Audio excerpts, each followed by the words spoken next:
Thanks for listening to the Believe You Me podcast, which is brought to you by Manscapes.com, the very best in below-the-belt grooming. Fill her up.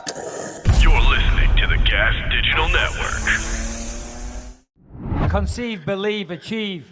Shut the f*** up. And new undisputed UFC Middleweight Champion of the world, Michael the Count Bisping. This is Believe You Me on the Gas Digital Network. All right, we're back. The Lionheart and the Count. How you doing, Anthony? I'm good. I'm hanging out back here in Omaha after a good weekend of fights. How about you? Whew, what a weekend of fights that was as well. UFC San Diego. That was fucking epic.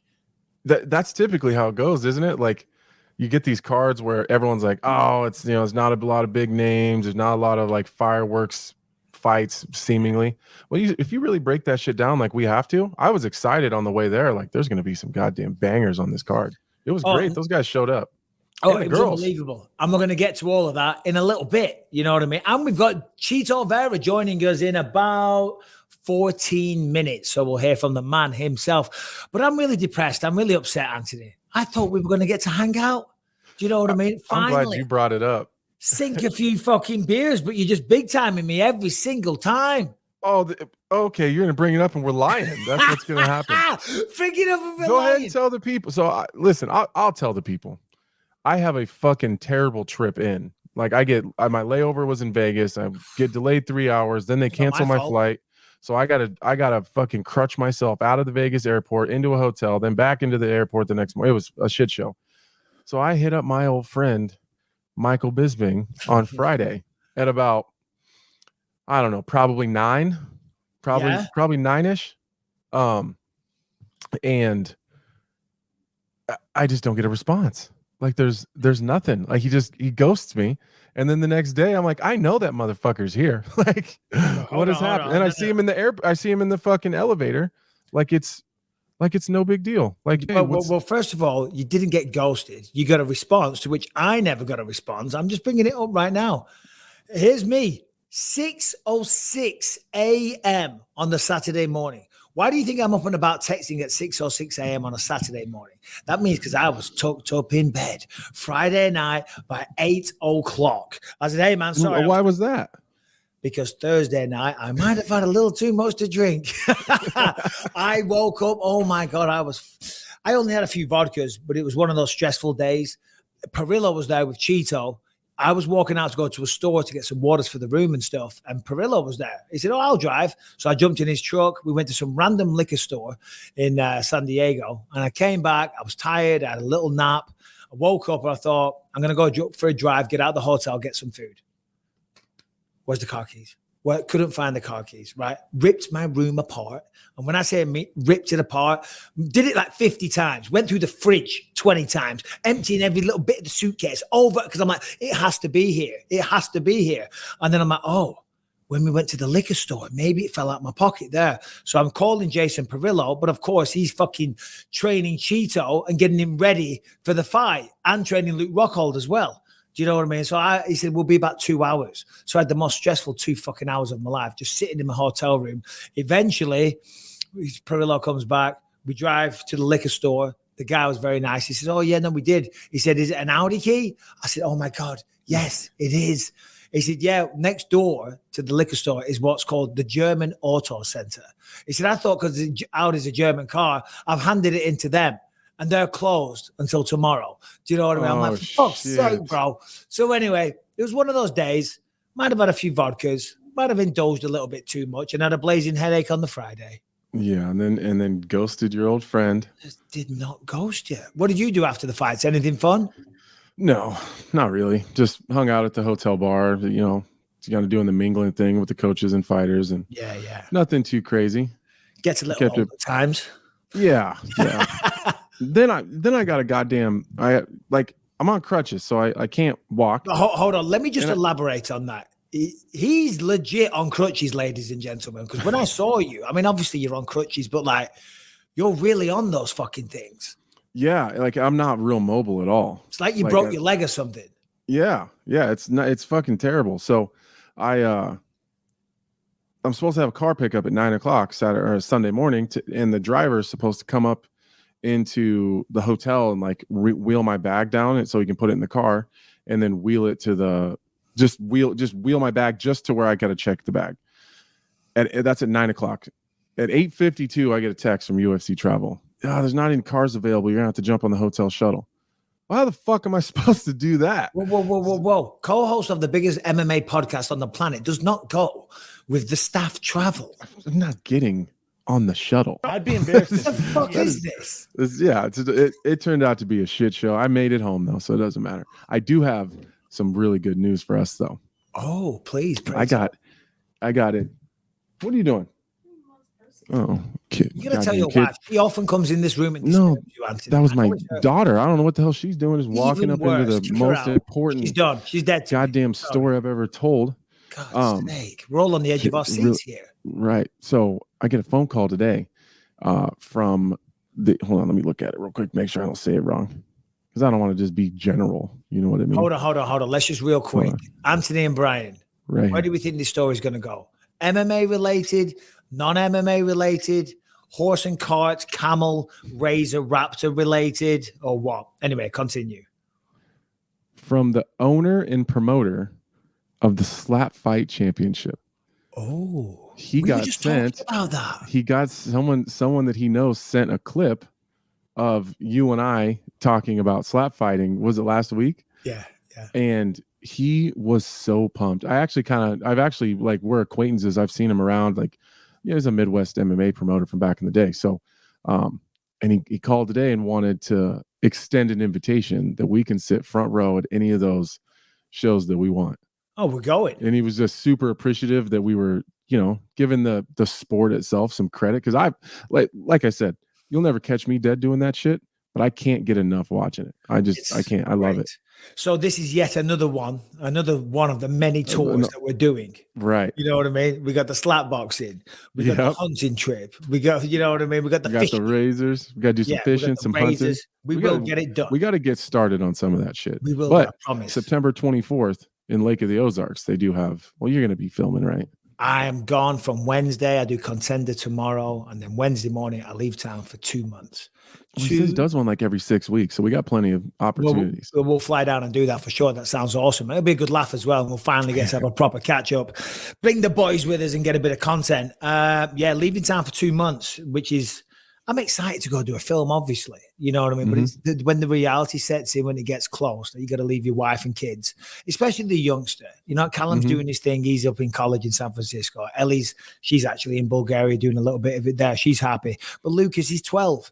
And his best mate just moved away as well. His best friend that lives next door, who's called Lucas, who's also 12. They're like thick as thieves. That he's just moved away to Colorado. His other best mate, Johnny, is moving to Arizona because the parents split up. And then now I'm disappearing for 2 months as well. So I feel like a shitty dad, Anthony. Take him with you. School, bro. And listen. Oh, yeah. He's not fucking ruining my vibe. No way. I'm bouncing around Bulgaria, young, free, and single, bro. I'm having the time of my life. Harrington, how are you, buddy? We have a story in the notes which relates to deadbeat dads. Does it not? Pray tell. I'd love to hear Anthony Smith's input on this. It does indeed. So Utah was facing a particularly bad problem with a bunch of fathers who owed child support and were not paying it. The solution that Utah came up with was to eliminate all hunting and fishing licenses to any people who owed over $2,500 in back child support. Right. The program denied 3,000 people, almost 3,000 people, their hunting and fishing licenses. And by the end of the first year, almost 500 had completed, paid back every dollar they owed in child support, gotten themselves out of arrears, and got their hunting and fishing license for the season. Huh. I don't know what took them so long. They've been doing that shit in Nebraska for a long time. Oh, really? Yeah. They'll suspend your driver's license. They'll take your hunting license, your fishing No, license. the hunting and I mean, like, so there's the dads are like, I don't give a fuck about the kid. I'm not helping. It's probably more to do with the wife. Let's be honest, the ex-wife. I'm not funding her lifestyle. Right. You take away my fishing license. Yeah, we got real. If you take away my hunting license, then fuck me. Okay. Scumbags. They've obviously got the cash because they paid it straight away. Right. Yeah, I guess I thought that was like a nationwide thing. I thought all the states did that, but yeah, because I remember being young, being at this old like hunting camp and seeing these old guys were like sighting in the rifles before we go hunting, and then like them bitching like, yeah, man, I had to pay $1,000. They weren't going to give me goddamn hunting license. They were just mad as shit about it. Do you have a hunting license? Of course. When was the last time you used it? Would have been last deer season, November. What did you get? December. I didn't actually shoot anything. Did you take it home and skin it like a real man?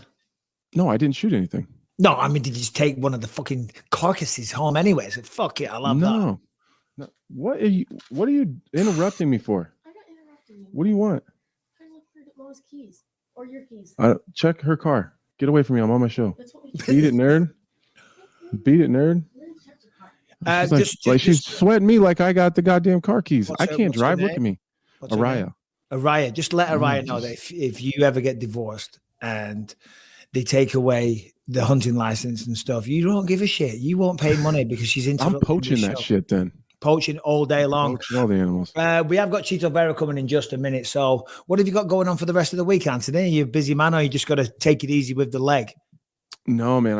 I'm getting tattooed all day tomorrow. And then God, you are a man. Well, so my doctor just texted me. I was trying to get in early today because I got this stupid fucking ace bandage and this big boot on my leg. And because of it is a big wounds. Boot. I must admit, I rolled my eyes when I saw it. I was like, God, you're not doing it, Anthony. That's just what they put me in. So I texted him today and said, hey, I'd love for, like, I'm supposed to go to the doctor tomorrow morning, but I was trying to get in today so they can just, because I've got this big bandage all the way from like my toes all the way to my knee because of the wound, like the actual, where the incision. So once he takes the stitches out and all that stuff, I'm free of all that shit. So I tried to get in today and he was like, yeah, just come in tomorrow, which is when I already have a fucking appointment. So he's just being a smart ass, which is all right. But yeah, come in tomorrow, we'll cast it. So I just texted him. I was like, what the hell you mean cast?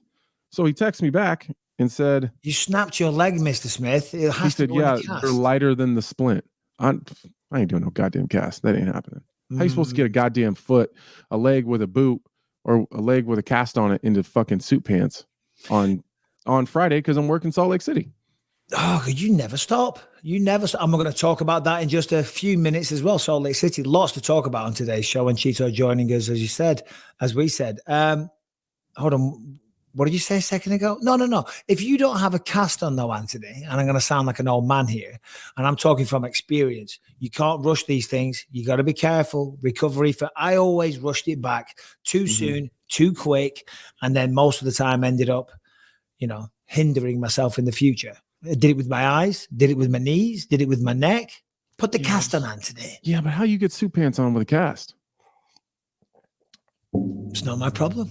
It's not a good look. Tracky bottoms, track pants, track pants and a suit top. They can't see it. You get some sweatpants on. You get some nice fancy ones like you've no doubt got. Shirt and tie on, tuck it in, boom. There you go. So good luck. Very European. God. That's very embarrassing.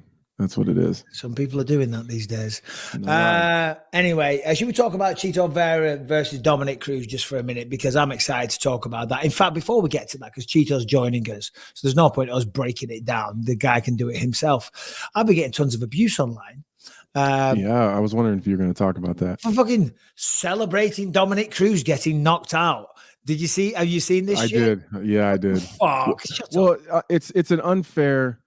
It's an unfair categorization of it because the shot is DC looking like someone killed his dog, and then you're jumping out of your seat. But it's clear that like Dominic and DC are tight and they really rib each other a bunch. And but you're reacting to just a crazy knockout. Yes. Like, I'm not celebrating. I don't mean to take this knocked out. Go on. I don't mean to take this too far, but like I just get the vibe that you don't give a fuck enough about Dominic one way or the other to be excited or happy if he wins or loses. It's just you're reacting to what's happening in the moment with the action of the fight. It's not Chito's friend won or like your friend won and DC's friend lost. It's not like that. Not like that at all. No, I mean, I've worked with Dominic now since, I want to say 2012. Do you know what I mean? So we are friends. You know what I mean? We're not buddy, but we're friends. You know what I mean? We've hung out plenty of times. And I'm friends with Chito. And actually, I had this conversation with Dominic going into the fight. I said, listen, it's made the best man win.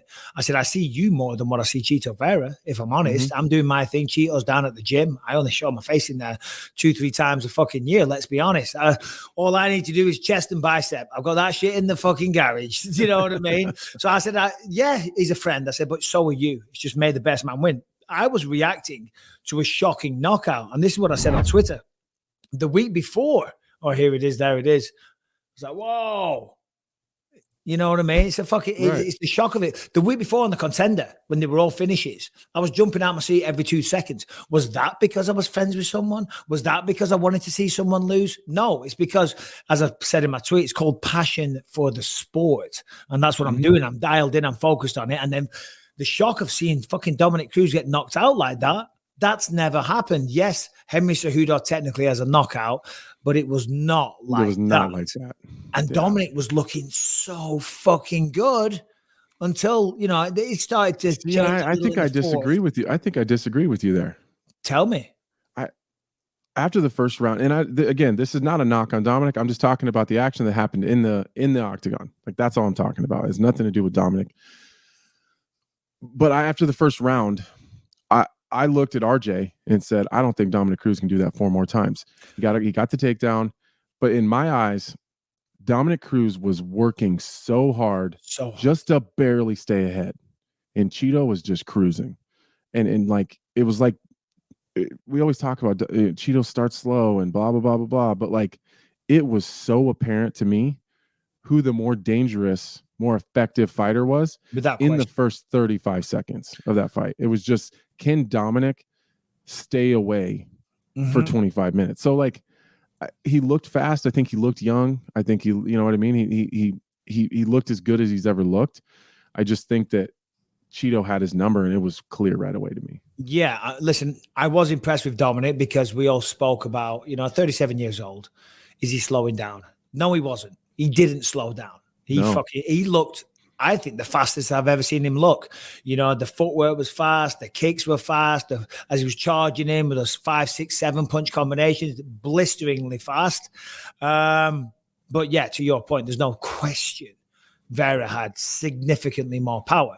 And that's what we're seeing from him time and time again. And it seems to be improving the longer his career is going, the more confidence he's getting. The power seems to be building as well because he's happy, as you said, to maybe not stress out about losing the first round or whatever, because he's like, I know I'm going to catch you. And when I get you, you go into fucking sleep. I thought Dominic was impressive, but you're right. I agree with your assessment. But I also think that the game has moved past Dominic's style. I don't think that he's diminished at all. Like you said, I think he looked fast. His conditioning looked great. His wrestling was really was spot on at the beginning. I think that over time he had to have evolved his style. He was so different and so unique, and so just different than anybody else. Well, now that we got a huge sample size, you got 20 some odd fights of his now. Yeah. So his unpredictability is making him predictable. Now you know what he's going to do. You know he's going to dip his head off to one side. If you throw the lead right hook enough times, he's going to exit the opposite direction. He's going to go out the side there, and then you throw a fucking kick. And I don't know if you saw the post-fight presser. Vera said, he said that because Dominic does, and again, this isn't. We're breaking down the fight. We're not talking shit.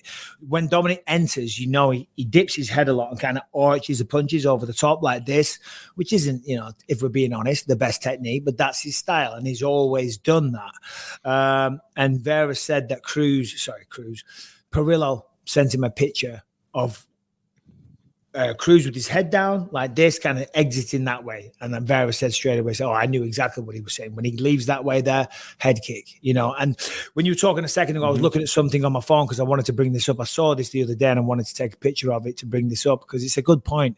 Dominick Cruz, and again, I love Dom. Dominick Cruz wasn't knocked down in his first 23 professional fights. Wasn't knocked down once in 23 fights. He has been dropped 7 times in his last 5. Wow. It's just I'm not making any statements by reading that. It's just an interesting stat. Do you know what I mean? Yeah. Because he can take a punch. When he was dropped in every round of this last fight. He was. Yeah. It's a shame for Dom, especially with it being his hometown. Do you know? Nobody wants that. I mean, we saw it with Derek Lewis. There's a lot of pressure when you're fighting at home like that. And I think we saw from Dom, and maybe I'm completely wrong, and Dominic will 100% say, oh, you're fucking wrong, Bisping. You don't know what you're talking about, because that's just his style. But he came out to your point before, such a furious pace. So aggressive. It was an insane pace, and it was insanely aggressive. And I did think, wow, I don't think he can keep this up for 25 minutes. Excuse me. Granted, he got to round 4, and he wasn't slowing down yet, but he was getting caught. He was getting clipped. So, yeah. What do you think? Yeah, I don't know. I just don't. I said this on the post show. I don't think this has as much to do with Dominic as it does just Chito and just that style matchup. Call me crazy, but there's other guys in the division that may be higher ranked than Chito that Dominic would be more competitive with. It's a style thing. Like Dominic Cruz, Aljamain Sterling. That's exactly the name I said on the pro show. Really? I said, listen, Dominic Cruz would have a much more competitive and a better chance of winning versus Aljamain Sterling. I think Chito probably does that to him more times than not if they just continue to fight, because Dominic doesn't possess the power to back off someone that has the type of mentality that Chito has. He doesn't hit hard enough to back Chito up. And so every time he enters, he's risking going unconscious. Well, Chito's just a fucking dog, isn't he? You know what I mean? Yeah. I have a video in here to talk about Chito. He's just a dog, and he believes in his power. And he does not give a fuck. I think if he'd have turned on a little bit earlier, I think he could have got him out of there much earlier too. Like when Dominic was Chito does a really good job when people kind of blitz forward. He covers real high guard and shells, and then bangs those knees and the elbows on the inside. The whole first 2 rounds, Dominic was blitzing like crazy, and Chito was just backing straight up and exiting. Almost none of those shots were really landing. A couple were kind of grazing, but like from far away, it looked like they were landing. But then you really pay attention, and you look at it on a monitor. None of them were really landing for the most part. They were glancing blows off the forearms, off the elbows. He was defending well. The kicks, they looked damaging. You know what I mean? Because a couple of times really messed with the base of Chito. So no doubt his legs are probably a little sore. We'll ask him in a few minutes. But you're right. If he would have shelled up like that earlier and made Dominic kind of run into a wall, I think he could have hurt him a lot earlier and just countered him more than just kind of escaping. But that's because it's kind of Chito's game. It just takes him a second to get warmed up. Chito's game. I'll tell you what else is Chito's game. Turning up 8 minutes late. I mean, he might be the man of the hour right now, but I'm fucking texting him because what the fuck is going on, Chito? 8 minutes late, bro. He actually did say 8 minutes late, bro. We waiting. Let's fucking go. And then I'm gonna run out of beer. And then a laughing emoji on the end of it. You can say whatever you want as long as you put a laughing emoji on the end. You know what I mean? It's like, no disrespect, but it's like the opposite of that. You can say you're a dickhead, laugh emoji. Yeah. Ha ha. Just messing. LOL. Fuck off.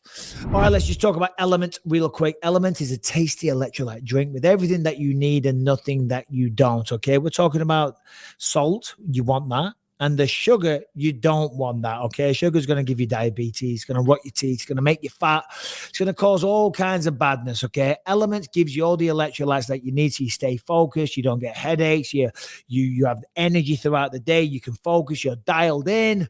but you don't take on all of the crap. LMNT's a tasty electrolyte drink mixed with everything that you need and everything that you don't. It's a science-backed electrolyte ratio, 1,000 milligrams of sodium, 200 milligram potassium, 60 grams of magnesium. So with none of the junk, no sugar, no coloring, no artificial ingredients. LMNT is formulated to help anyone with their electrolyte needs and is perfectly suited to those people following a keto, low carb, or a paleo diet. It will prevent and eliminate headaches, as I said, muscle cramps, fatigue, sleeplessness, and other common symptoms of electrolyte deficiency. Okay, listen, I'm telling you, this stuff is delicious. There's all kinds of flavors to try from. LMNT is used from everyone from the NBA, NFL, and NHL players, Olympic athletes, Navy SEALs, to everyday mums and dads and exercise enthusiasts. Does that sound like one of you guys? We'll give it a shot. What you're going to do is right now, go to drinkelement.com. That's drink LMNT, drinkelement.com/believe. Why? I hear you saying, well, because when you go there and you order something, they're also going to send you 8 single serving packets for free. So that is a way to try all 8 of their delicious flavors. You will love this product. Go to drink LMNT, drinkelement.com/believe. It's totally risk-free. If you don't like it, share it with a salty friend and they will give you your money back. No questions asked. You literally have nothing to lose. drinkelement.com/believe.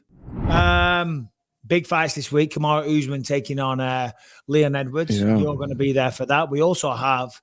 Are you much of a boxing fan, Anthony? We haven't spoke about this much. A little bit, not too much. Anthony, I just don't. I like watching. I don't get too involved. Yeah. Well, it's hard, isn't it? Because obviously, when you have to consume as much mixed martial arts as we do, being that heavily invested in boxing at the same time, it's hard. You know, you can I only. don't got enough room in my brain. Yeah, and I also have other things that, I have a wife, I have 3 children, I have other interests, not as many as you. I'm not breeding fucking cattle. I'm not personally breeding them. No, I know. I don't know what you do down there. I just Alexander make dates. Usyk, Anthony Joshua, big boxing fight though. Are you going to check that one out?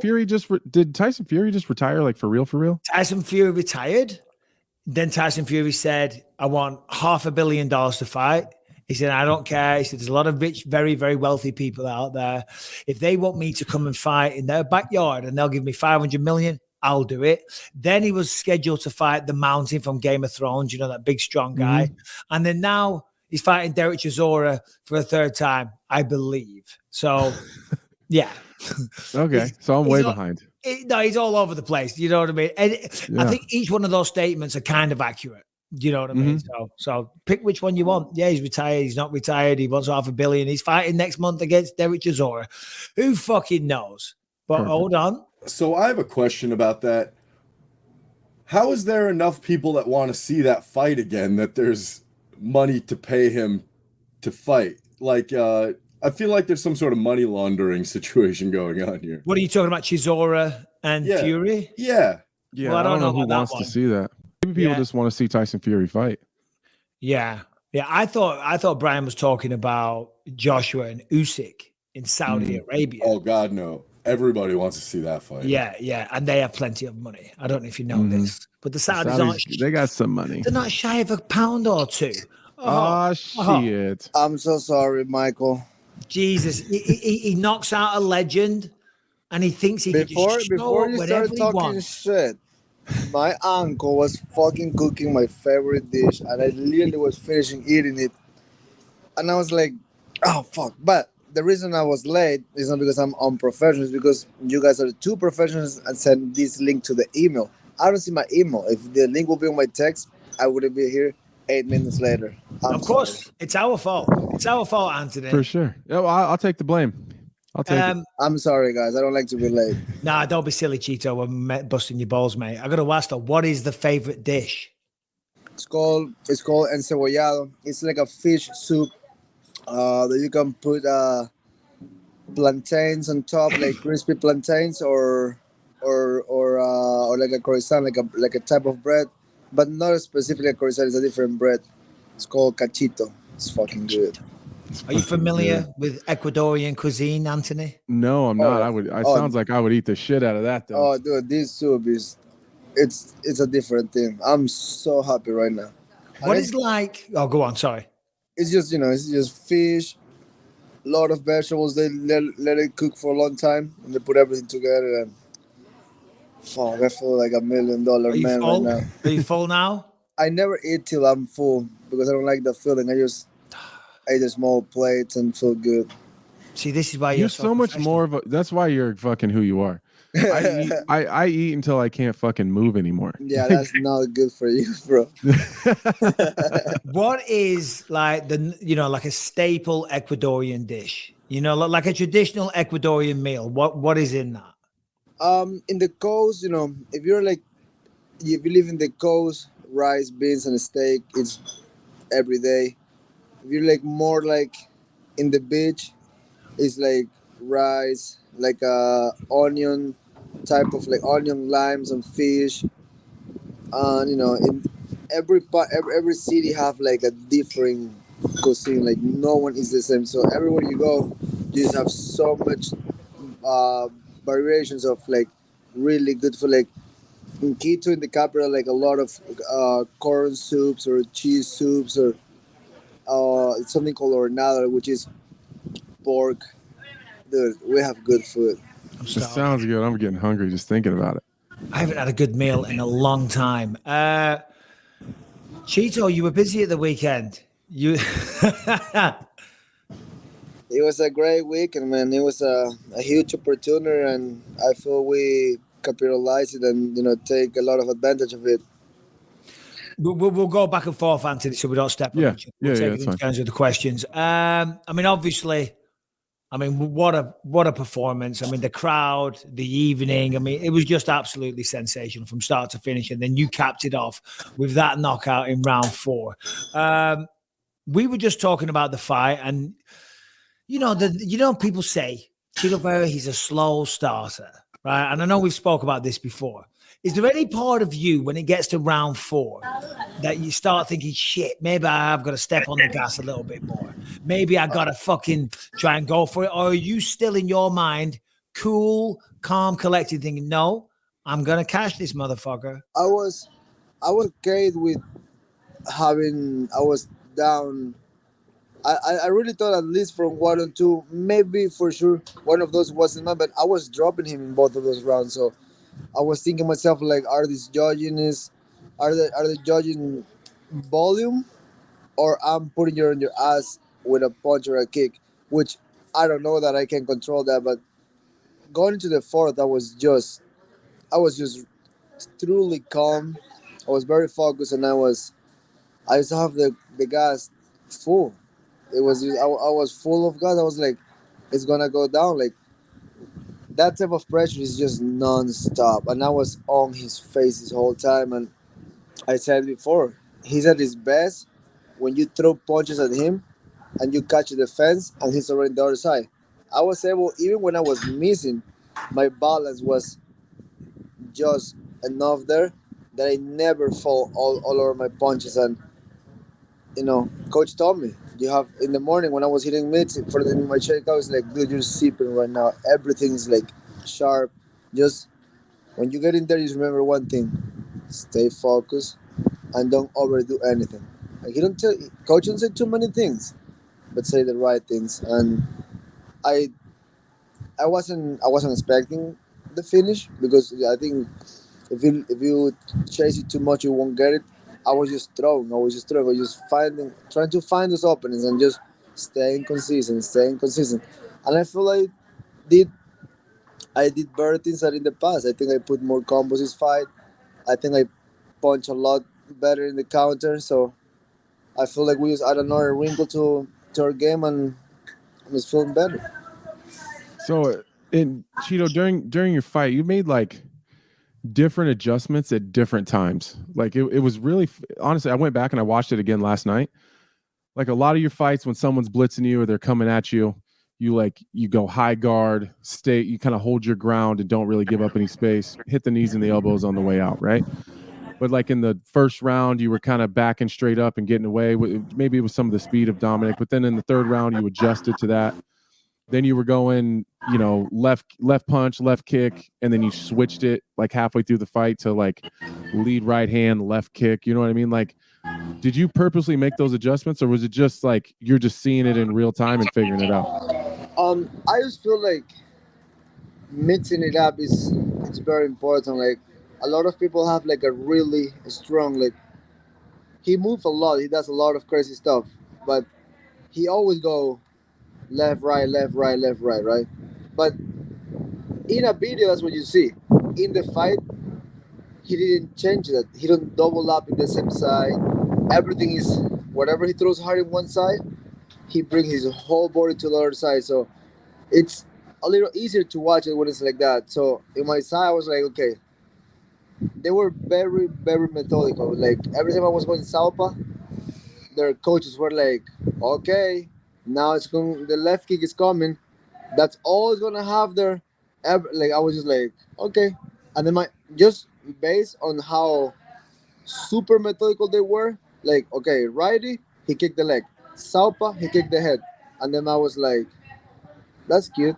So I used the opposite. When I was Southpaw, I kicked with my lead leg, and when I was righty, I never throw a leg kick. And people was like, why do you throw your legs? I was like, I don't want to. I decide to use more punches. I decided to be in front of him. I was trying to put knees together, and I was like, they were expecting too much of something.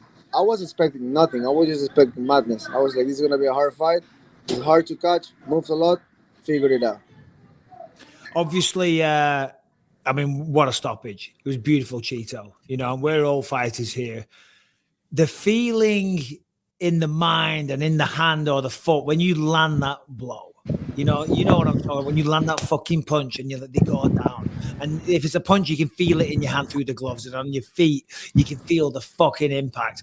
Walk me through that feeling when you landed that shot and you saw him crumple to the floor and the entire arena went fucking insane. How good did that feel? It's like the best feeling. It's like a drug. Like really, when the kick land, the sound alone of the kick is like it make an impact on my ear, and I was like, holy! I could feel the energy going from my feet all the way up to my head. It was just like boom, and something like it's over. Like that's a wrap. And then I just follow it to the ground just to make sure it's a wrap. But it's almost like you see the soul just leaving the body right there. Once now that the dust is settled a little bit, I'm sure you've got a bunch of media you did today, and like what is the now that you're settled out, like what does the landscape look like? Because I asked you on the post show kind of what you wanted next, and I could tell you were just so excited and relieved that night was over, that you were even having you told me on the pre-show, I'm not even looking past Saturday, like I'm just looking at Dominic Cruz and that's it. But then even on the post show, I could tell that's some people say that, but they're full of shit. Like they're already checking who they're going to fight next. But I could tell on the post show, you hadn't even thought about it. You didn't really have an answer for me because you weren't looking past Dominic. Do you have are you looking a little further ahead now? Yeah, like for me, it's like, my life ends there. And then after that, I go forward and see my options. I really think there's a title shot in the horizon. I can feel it, I can see it, and I just know it's coming. Everything is how the other fights played out in the top 5, and I'm pretty sure if anybody out there do something as clean as that, they just will give it to me. But also, I'm okay if they don't. Like you can't just be so desperate for something because then you just never will have it. When you chase things like too much, life don't just give it to you. So I know I'm world championship caliber. I know I can be a world champion. Like if you ask me to do it tonight, I do it. So I just know it's coming. So that's why there's only 4 guys ahead of me if they don't move me up to any other number. So it's like I'm right there. I was a fight away or a performance away to be a world champion, and I'm right there right now. So I think they will just give it to me. Without doubt, Chito. I mean, you said it, and you did say it perfectly, because there is some big fights at bantamweight, and as you said, whoever makes the biggest impact, whoever makes the biggest noise, the biggest splash, impression, whatever word you want to use, will get the title fight. I can't imagine a scenario where someone makes a bigger impression than that. Dominic Cruz is a legend of the game. He's been around forever. We've never seen him knocked out like that. That's never happened. Do you know what I mean? I would say this time next year, I'm going to go out and say it's a BYM hot take.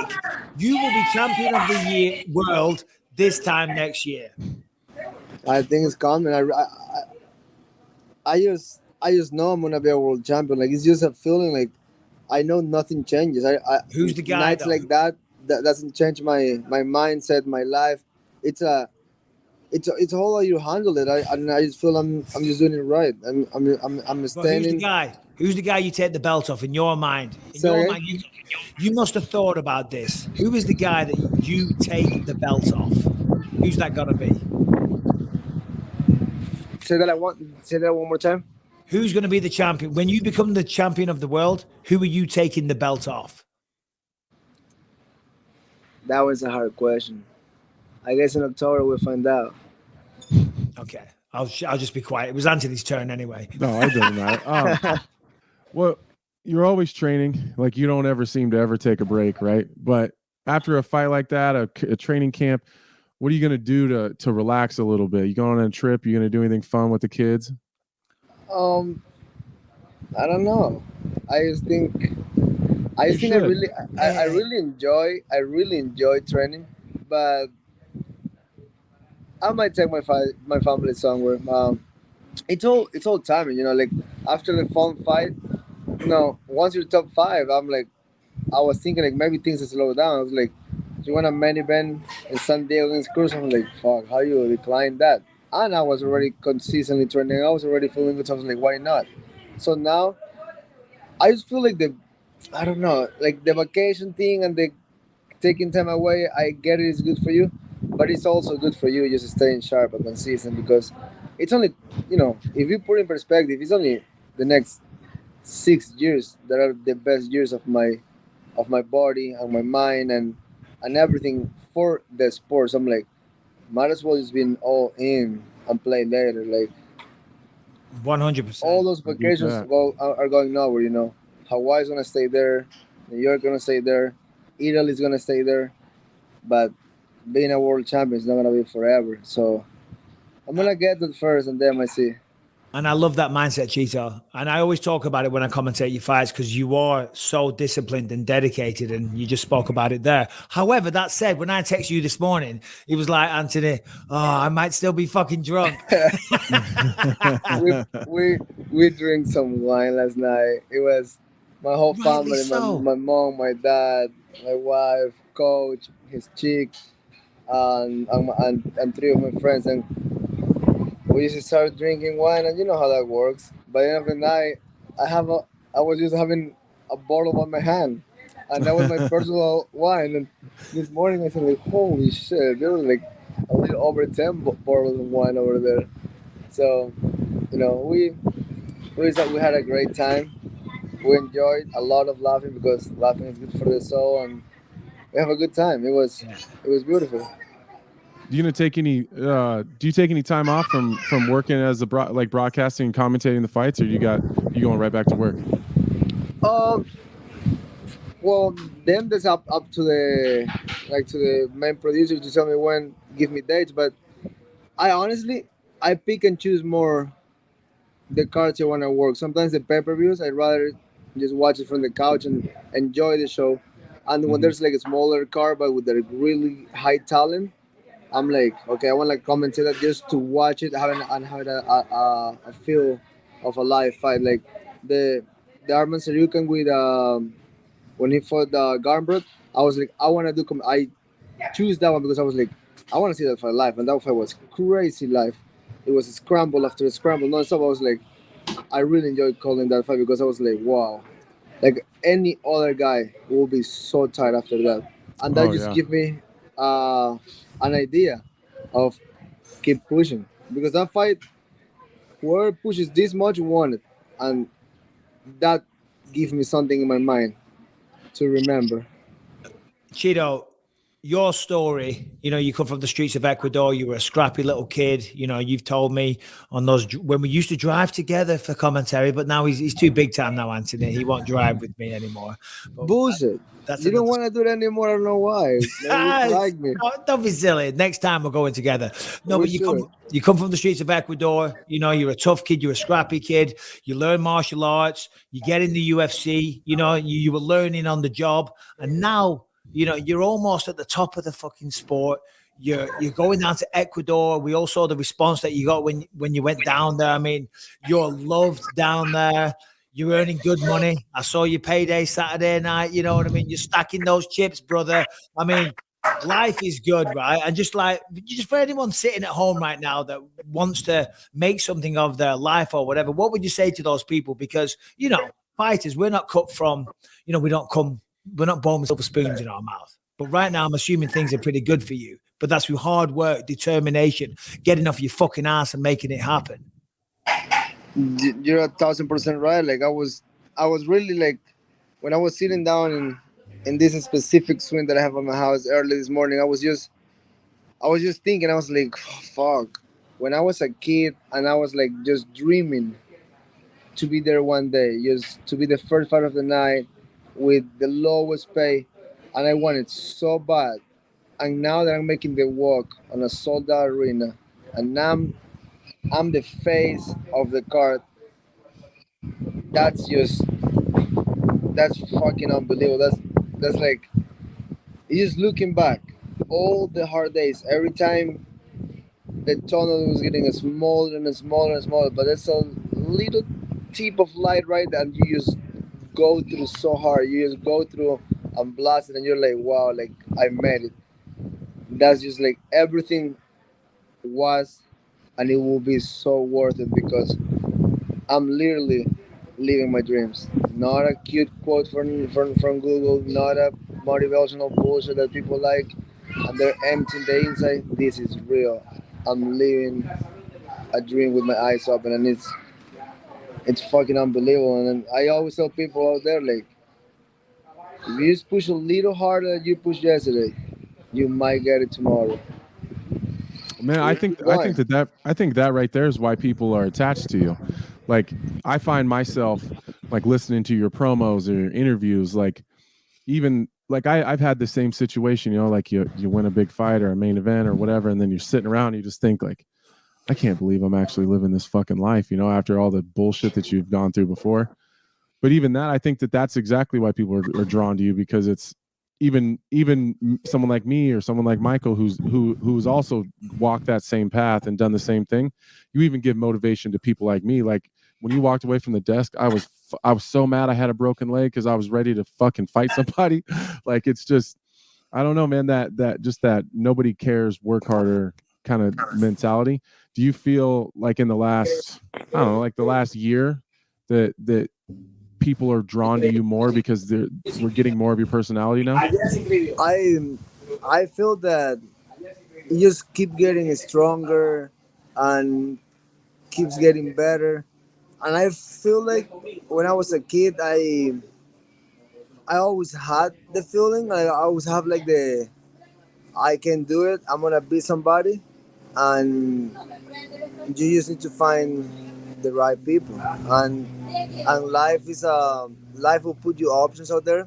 You will get them, and little by little you start seeing like who's really is pushing you up, who's really polishing you up, and not just in fighting. I'm just talking everywhere in life, like business, friendship, coaches, people who like just show you something that make you a little better, and then you have the mind and the soul just to say, fuck it, I'm gonna go and get it. And I just like the challenge. I really like the challenge of like, let's see what happens. Like, we give you these 3 ingredients, show me what dish you can do, and it's a gamble all the time. You don't know how it's gonna go, but for sure, if you don't do anything, it will be bad. So, might as well try your best. How old are you, Chito? 29 years old. 29, buddy. Jesus. Jeez, you son of a bitch. You son of a bitch. You're going to be the champ, Chito. Have you allowed yourself? I'm telling you right now, I can't see a reality where you're not a champ pretty soon, but at least in the next couple of years. Have you allowed yourself to go there and think that? I see it. I really see it in my future, and I want it so bad. I want it so bad that it's something that I just want to stop. There's no way I look to the other way and I find something else. Like, that's all I want. And also want to defend it, because I feel like a lot of people just want something so bad, but then when they get it, it's like, oh, this is not as good as I thought. And then they don't really fight too hard, or like they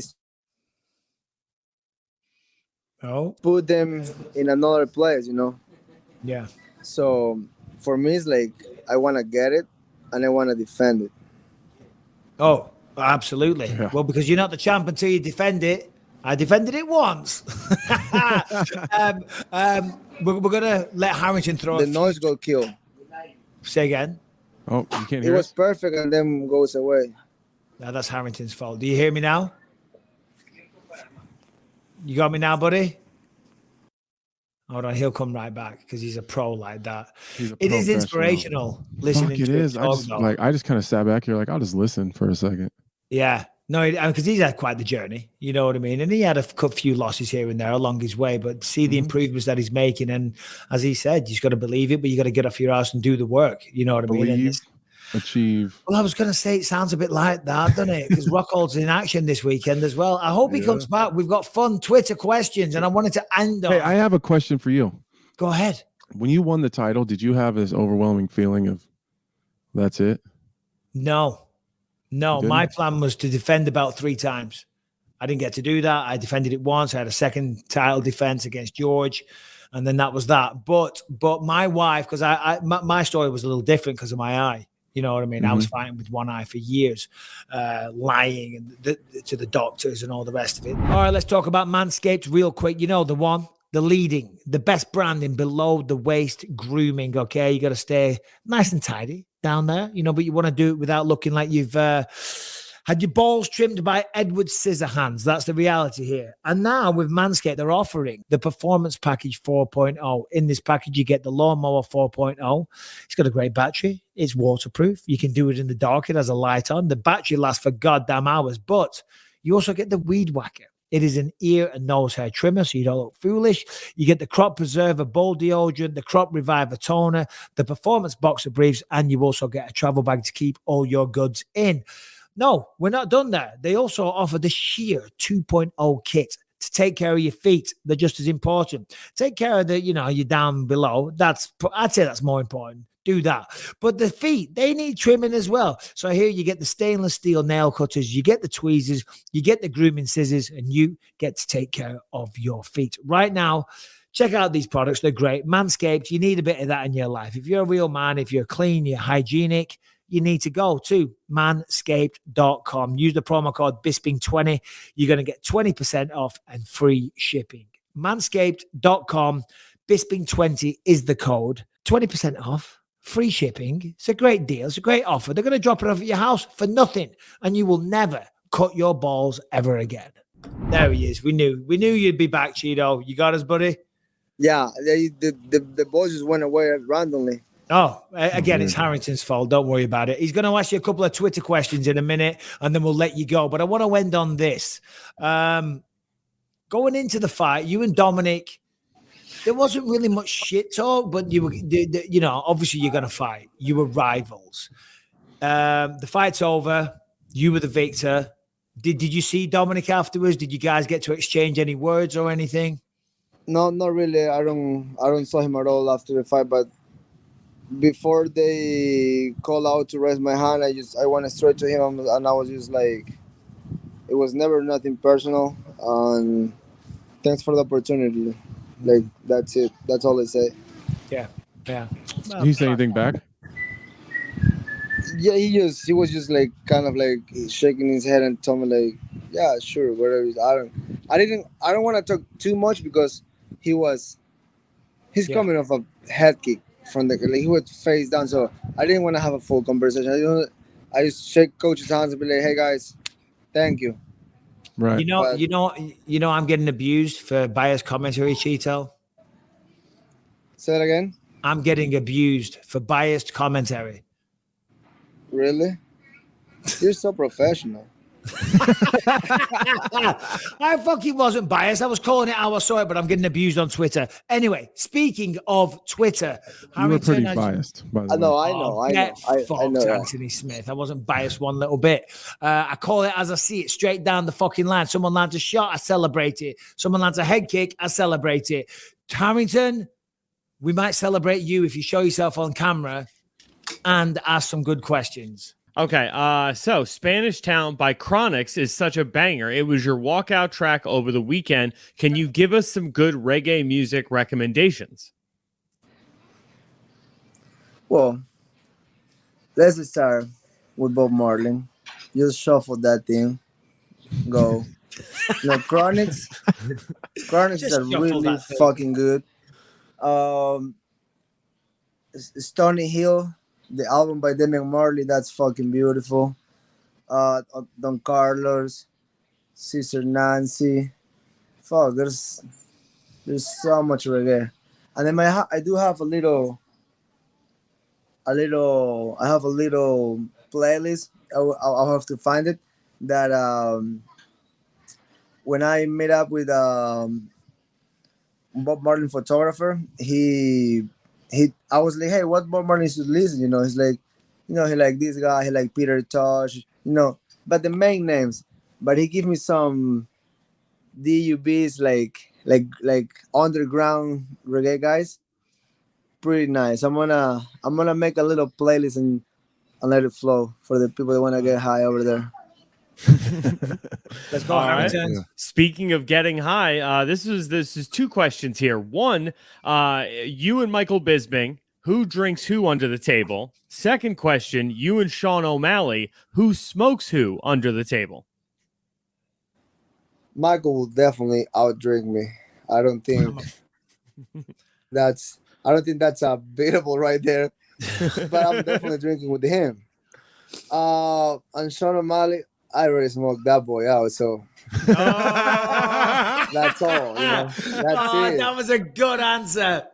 And to be honest, I don't get high with Cook, so it is I what it already is. smoked that boy out. That was a good one. Go on, Harrington. One more. Okay.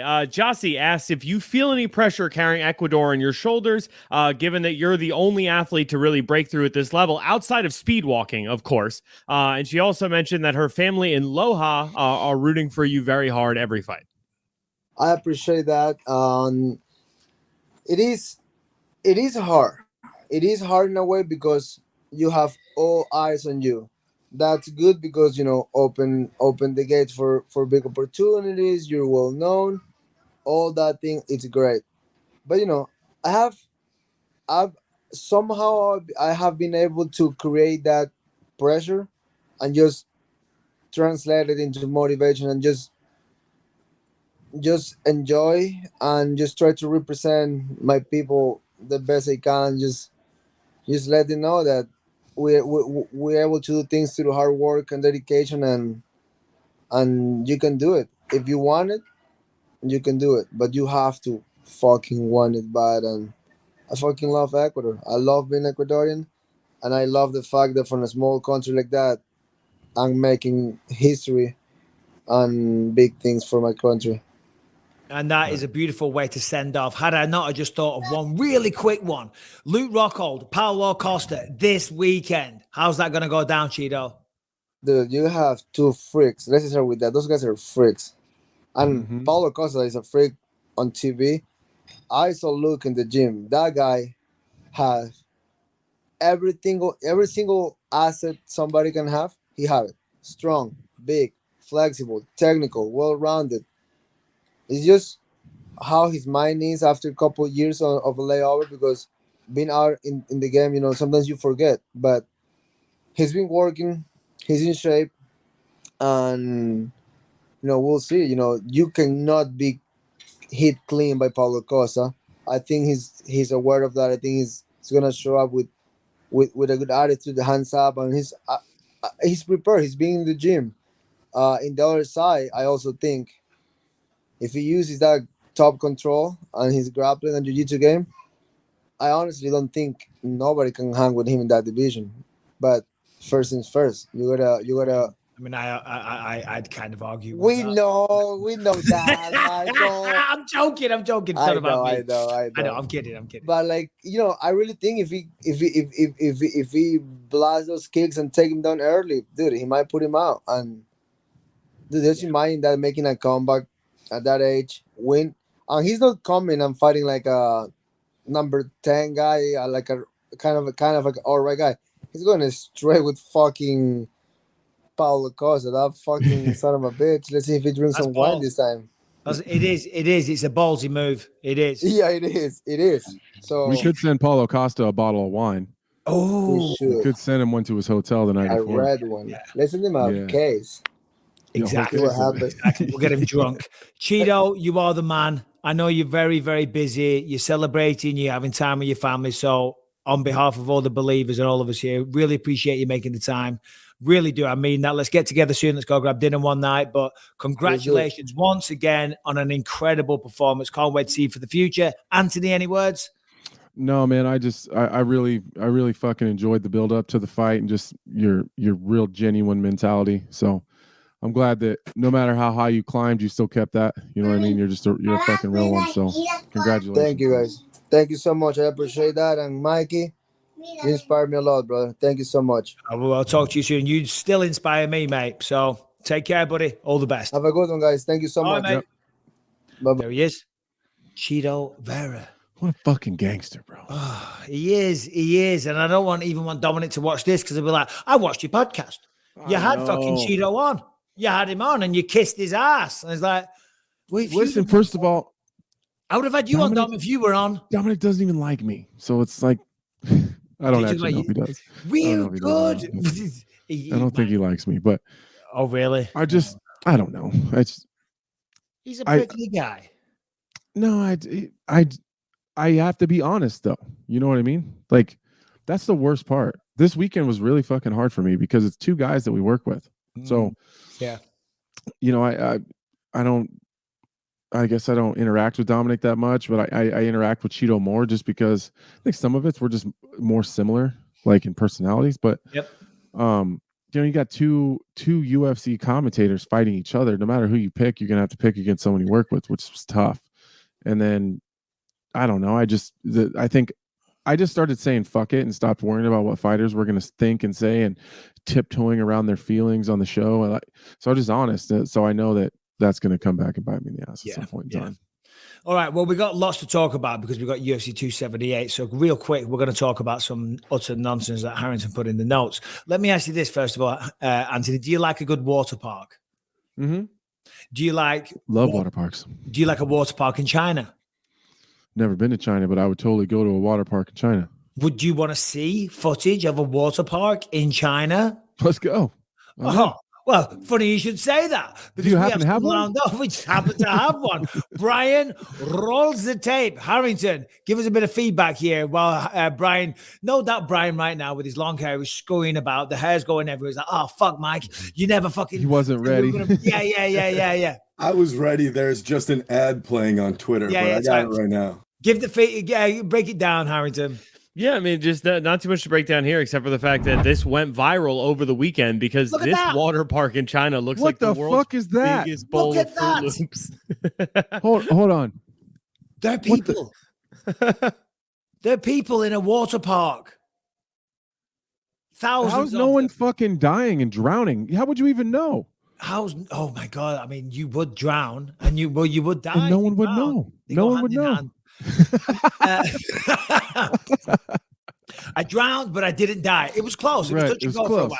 No, seriously, you'd have to wait till everyone left and then just start picking out the bodies. Yeah. You never know. We only got 3 dead today. It's not a bad day by our standards. Yeah. No, that looks like a cesspit. Throw it on one more time. I mean, that is disgusting. You could not pay me to get in there. Yeah, it's gross. Like I wouldn't be too afraid of the amount of people because I'll pull myself up with somebody else's body. Yeah. You're not drowning me in that fucking thing. But you know how gross that is? There ain't enough chlorine in the world to clean that bullshit. Little Vanessa, 7 years old. Sorry, love, you got to go because the Lionheart's getting out of this pool. If I get stuck underwater, I'm pulling 3 people down to get my head above. Where would you draw the line? The amount of people like that you would have to sacrifice to save your own life. Shit, man. You know what I mean? I mean, listen, lion's got to eat first. Like, where would I draw my line on like saving myself? Yeah, you're like, I'd pull every single one of those fucking people you see in that pool underwater to save myself. Yes, I've got kids. I'm sorry. Yeah, my kids come first. It's not about your kids. You are kids. Right. It's about my kids, and you got to get home. No, that's a lot of bodily fluids. That's a lot of fluid. Yeah, it's a lot of lotion. Harrington, did you see whereabouts in China that was? That looks disgusting. I'm sorry. That does not look like a good time. And contrary to what you said, water parks, I loved them, but then I feel my love for them waning. I'm kind of going off a water park, if I'm honest, Anthony. Why? Well, because the one there if they serve a good drink, I'm definitely in. Well, my wife won't go for one. Right, that's probably half of the reason. And then I go with the kids by myself, and that gets a bit boring, and I can't be drinking alcohol either. And everyone just fucking pees all day. Yeah, like the lazy river. Do you know what I mean? It's just full of people suntan lotion, and people are pissing in there for a fact. I guarantee in China there, nothing to do with the fact it's in China before you all start. Someone's taking a dump in there. There's thousands of people trapped in on rubber rings. Someone's literally shitting their pants in that water. I guarantee it. Guarantee it. Why won't Rebecca won't go to a water park with you? Rebecca, come here. Oh, now you're going to make me ask her in person. Walked in. Yeah. Anthony has a question for you. He's very alarmed. She's keeping us waiting. Whenever you're ready. Come here a second. It's in the Sichuan province in the southwest of China, by the way. I believe that's pronounced Szechuan. Szechuan chicken and beef. Rebecca, I was just informed that you don't do water parks. I do not do water parks. Why not? I mean, maybe when I was a child, but now I'm an adult. I've kind of like moved on, and I'm like, ew. So what about the kids? You forced Mike to take the kids all by himself to the water. He was just telling us all about That's a lie. Okay, first of all, that is a straight up lie. You've never taken them by yourself. You are a liar. I've taken them by myself. No, I have taken them many times. Oh, so we're getting a real story. We've both taken them, but no, I think we used to when we were younger. Like when we were young parents, like we used to go and have a good time. But hold on. Brian, just show that footage again. What do you think of this, Rebecca? Just look at this. Hold on. It's probably another ad. Jesus Christ, Brian. Come on. Get a grip. Make the believers Anthony's got a broken leg. What do you say? Oh, I'm sorry. It is another ad. 1 second. Sucks. Oh my God, that sounded so sarcastic, Anthony. What? Oh my God, that sucks. It does suck. It does suck. That really sucks. That sucks. Oh my God. Isn't that bad? Why? Surely they're not having fun. No one's having fun. That's in the wave pool as well. Where is that in Asia somewhere? Yeah, it's in China. Why was your first thoughts Asia? Well, because they look Asian. Would that be why? that could be why. Yeah, water parks, not a fan. Not a fan. Okay. All right. Rebecca, I love water parks, just not that one. Get out of here. Come on. I'm not being mean. It's called banter. Now that you've lied to all the believers. I fucking take Lucas to the water park all the time. All right, let's just talk about FitBod really quickly. Look, listen, sometimes going to the gym can be daunting if you don't know what you're doing. Sometimes even if you do know what you're doing, you get bored, you get stuck in a rut. You stop making any kind of gains because your body's not responding anymore. That is where FitBod is going to come in extremely handy. FitBod is a smart workout app which creates custom dynamic programs based on your goals, experience, and equipment. Their algorithm uses data and analytics to build your best next workout and maximize results. Every workout is scientifically proven to be better than the last, and FitBod tracks your recovery and varies up your routine so you can avoid overtraining. You will see your muscle usage, recovery, achievements, and workout streaks right there in the app.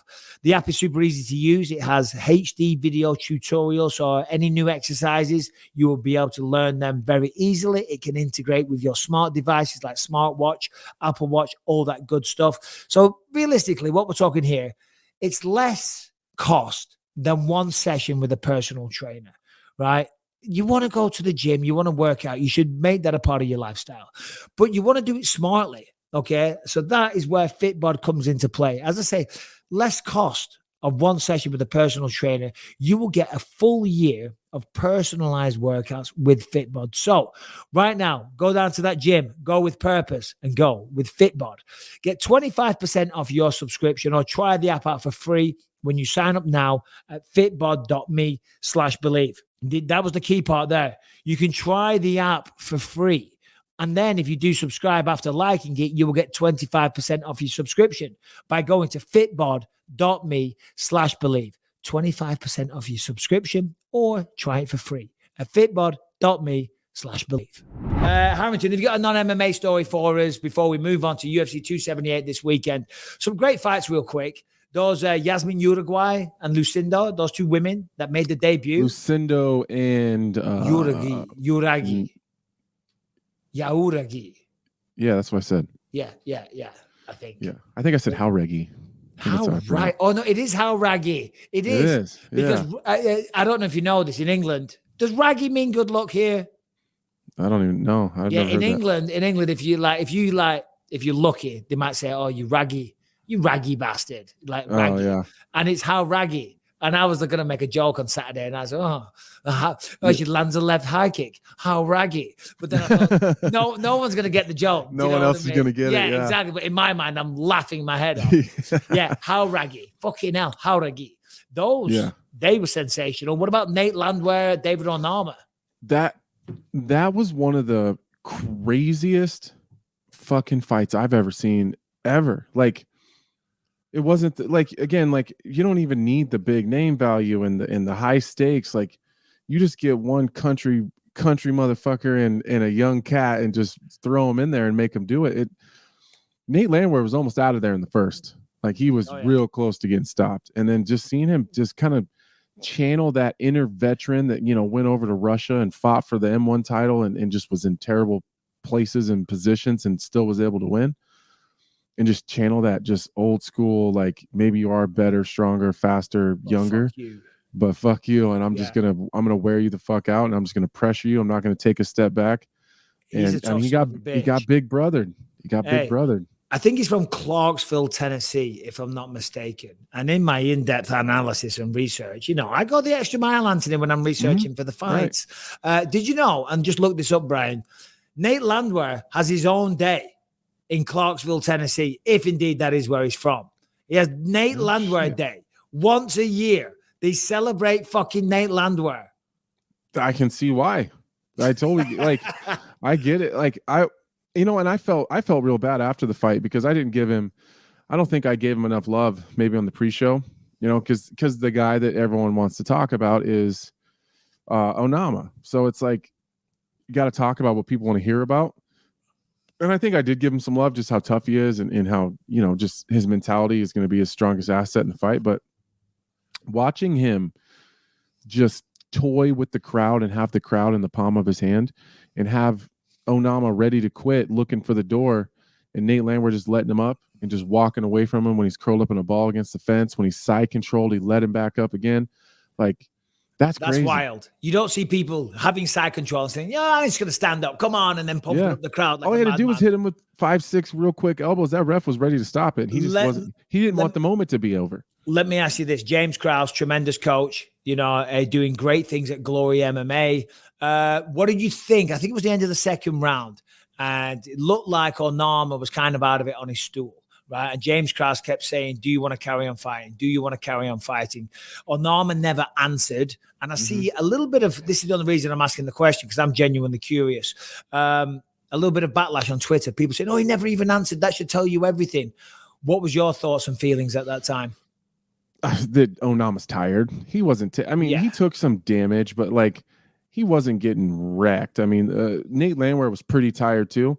I love that quote you guys brought up during the fight, that Nate Landwehr doesn't negotiate with pain and fatigue, because he was tired, but he was just pushing through it like ignoring it.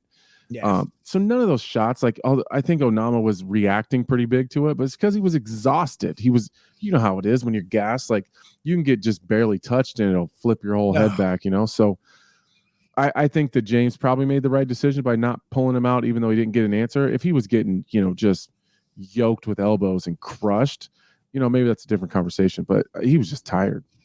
Yeah, I agree. He was very, very tired, but hey, that's the way it goes. It's a tough sport. Right. We have two. You're going to make the pick here, Anthony. It's completely down to you. There's two non-MMA stories which Harrington has in the news here or in the notes. And these are the two that we have to choose from. Okay. It is a man was arrested last Tuesday for going to Target, placing items like cherry pies and old VHS tapes under women's cars so they could watch them from a parked car with binoculars as they bent over to pick them up. Or Miller High Life is releasing the world's first dive bar flavored ice cream. They don't sound particularly enthralling. They don't sound like there's much to talk about. Certainly, I don't even know what Miller Life is. Is that beer? It's beer, yeah. It is beer. Well, which one do you want to discuss, bro? I'm not a big Miller High Life fan, but you're a Busch Light guy. I feel like so Busch is making dog treats or like dog drinks or something like that. I thought you were going to say, so Busch has made me an offer for a sponsorship. I'm like, motherfucker. No, I wish. Yeah. I wish. Give me a sponsorship. Yeah, let me in here. I feel like beer. A creep. I feel like a creep if I pick the guy at Target. But now listen, people, don't take this the wrong way. No, we're talking about the guy at Target. Okay. If I was gonna place something under people's cars to sit in my vehicle and use binoculars to stare at them in cherry pies and shit, like if I was gonna choose a location to do it, Target would be the location I would choose. But hold on. If you're spying on women with binoculars, the type of woman that's going to bend over to pick up a cream pie, it might be a plus size. You know what I mean? They might be a bigger girl. Not going down for like that under cherry their cream pie. If you put it under their car door or something.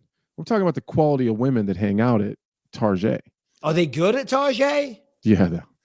Are they really? My wife goes to Target a lot, but I don't frequent it, believe it or not. Harrington, the floor is yours. Well, I mean, he eliminated the potential for any, Rubenesque women or BBWs he would scope them out beforehand. He would clock the women as they were going in, then run out to their car, put the item underneath, and then sit there with his binoculars. That's extra creepy. So he sourced them first, Brian. This is the worst instructional ever, what we're doing right now. Although Anthony did say something crazy about dog beer, and I had to Google it. What is dog beer? Hold on. Yes, dog brew by Busch, dude. Look at this. Hold on. Is this beers for a dog? It's not. Like, it's canned like that, but it's just like a protein shake for dogs. Yes. Let's go. That's very good. That's great. That's good. I want to go back to talking about women being made to feel very creepy and being forced upon. We're going to skip right over Busch dog brew. Okay. It does nothing for me. What can I tell you? Okay. Oh, by the way, we just really crushed some of my opportunities to work on this Busch Light sponsorship. No. Busch Light dog brew is the way to go. It will give your canine's teeth whiter than me and Anthony and Darren Till combined. Okay, your teeth's coats will be furry and shiny, shinier than mine and Anthony's faces combined right now. They will live to 15 years old. What else? Love it. Now we can get back to creeping. Yeah. What was the discussion there, Harrington? What do we do? Where do we go with that? I'm just wondering what you guys would do. How would we do it if we were going to do it? Is that what your question was? I was going to say, how would you react if you saw a guy putting a cherry pie under a person's car and then sneaking back to their car with binoculars? How do you handle that guy if you see this happening in public? I would Chito, Vera, Dominic Cruz him right in the parking lot of Target. Yeah. That's a head kick for sure. I don't know if I'd go that far. Oh, for sure. Would you? Creep it. You can't be. No, but if you just saw him That's put the it, he worst thing. hasn't done anything yet. I'd say that's a really strange place to store a cherry pie. It's 88 degrees outside. Why would you put it under a car? Why not put it in the car? No, he said you could see him with the binoculars. So if he's hiding shit under a car and then he's got that creepy cartoonish little to like back to his car with the binoculars, like there's something creepy going on. I'd probably say something for sure. What kind of dickhead in this day and age is going out and doing that? I just don't like. What do you get out of that? Like internet porn? Are you could walk around this. You could walk around the store and look at their butt. Like, what's the bending over in regular ass leggings that every girl in fucking Target wears? Like, it's some weird fetish, isn't it? You know what I mean? Yeah. Just go in and buy something. I mean, because we've talked about this before, but a lot of guys are into feet. Do you know what I mean? Have you ever been a foot man, Anthony? No. You hesitant there. Yeah. There's a little hesitancy. You're like, well, I don't know. I remember one time the way my wife painted her toenails was very jazzy. So I always got this joke with my wife that she's like not allowed to not have her. It's going to sound so chauvinistic. It's more of a joke in our family, but like if she walks in and she got bare toenails, I'm going to fuck with her about it big time. You better get some goddamn paint on them fucking things. But like, I think if a girl has not fucking manly looking feet, like if they look like mine or yours, that's weird. Yeah. No, but I don't. It's not like I get off on feet or something. It's like it's an attractive thing for me, but care how well manicured they are. They could be for a mani pedi every day. They could have the finest nail varnish known to man. I would not give a shit. Yeah, as long as they're clean. I mean, yeah. Anyway, I think it's just something I fuck with my wife about. Yeah, of course, I fuck with my wife on a lot of things. I don't stop. But do you have a lot of banter in your relationship? Is that what you're doing? Just lots of banter. Yeah, lots of banter. Yeah, like Rebecca and I, we go live on YouTube now about once a week. It's fun. We enjoy it, and and a lot of people in the comments are like, "Oh, look at this guy. He's giving a shit the whole time." It's like, we're not giving shit. It's how you keep a relationship fun. Do you know what I mean? Yeah, all day. That's what we do. A little bit of ribbing, a little busting balls, but it's all in good nature and all in good fun. Yeah. Well, and I think that keeps us, once you got kids and life gets so serious and you got businesses and you got everything so busy, like the only thing that if you don't keep it fun, it's fucking miserable. My wife hit me with a good one earlier. My manager called and I was supposed to go to the doctor to get my face x-ray and all that stuff. And I was like, it's fucking fine. And so I'm on the speakerphone, like on my car while I'm driving, and my wife's in the front seat and she goes, "So does your face hurt?"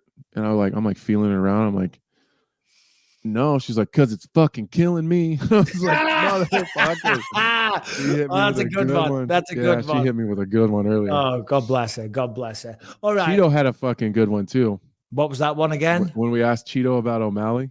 Oh, no, that was. I already smoked that fool. Yeah. All right, let's talk about rockauto.com. You know the drill. If you work on a car, if you're a real man like Anthony Smith and know your way around a car engine, if you're a woman that likes to work on a car, rockauto.com's for you as well. It doesn't matter. They don't discriminate, right? If you know your way around a car, but you've just got a spanner and a wrench, you need parts to go with it. That's why you want to go to rockauto.com. Why is that, Michael? I hear you say. I'll say, well, I'll tell you why. Because they've been in business for 20 bloody years. Whoa, 20 years? Yes, 20 years. Why is that? Because it's so cheap. So cheap. So cheap. The cheapest. I will go that far. They've been in business for over 20 years because you know what? You don't have to jump in the car. You haven't got to get in some road rage incident. You're going to talk to some weirdo in there. And then when you're in the store, they're going to sell you stuff you don't need, and they're going to put on the storefront markup. All of that is eliminated right now with rockauto.com. Go to the website. No promo code needed because everything is already so cheap. So, I mean, what more do you want to know? There it is. If you tinker with your car, you need to go to rockauto.com. No promo code. Just make sure that you tell them that the Believe You Me podcast sent you there. That's all I want. Anyway, enjoy rockauto.com. Where were we? What do you think, just real quick, Peter Yan, Sean O'Malley? Did we talk about that? We might have talked about that. Not too. I don't think we got too deep into it. I just haven't really broke it down and really paid attention to those guys. I think Sean O'Malley is smart. If you're going to jump the line and get a high-ranked guy, that's the best the best stylistic matchup for him. You know, not a heavy grappler, not a heavy jiu-jitsu guy. So I think it's smart. He's long, rangy. I think he'll make it tough either way. All right. UFC 278. We're gonna make predictions, all four of us. We're gonna make some bets. I don't know what we're gonna bet. Harrington, you ready to bet that beard again? Any suggestions? What can we bet? We got to forfeit. Bearing in mind, I'll be in Bulgaria by the time this happens. I don't know if bets stand up in Bulgaria, but Harrington can't just keep putting his beard up. It's back already. This is bullshit. Yeah, it is. It's like a non-consequential thing. We used to have a thing called Bitcoin. What did you say, Anthony? We just put his beard up for a year. Like he's got to shave it clean for 6 months or something. His girlfriend would leave him. Oh, she'd probably send us shit in the mail and she'd be angry. Yeah, she would. 100%. She did tell me I am due for a trim though, so maybe. Oh, well, there you go. What can we bet? We used to have Bitcoin, right? BYM coin. Mm-hmm. You know, we could put up some imaginary Bitcoin and see who comes out on top. Okay, I'm in. All right, main event, Kamaru Usman, Leon Edwards. Who you got? What do you think and why? Man, I just as much of a believer as I am in Leon Edwards, there's just nothing there's nothing that anybody in the division is going to do right now for me to pick against Kamaru Usman. I think Leon Edwards has a fantastic shot at it. I think he's going to be super competitive. Leon Edwards has spent a lot of time wrestling, and some of the names he's got on his record are some of the toughest guys to fight. Like, I mean, he's fought Cowboy, Donald Cerrone, Brian Barberina, Luke A. I mean, he's got wins over some of just the guys that nobody wants to fight anyways because it's not that much fun. But I'm going to go Kamaru Usman. I can't argue with anything you said.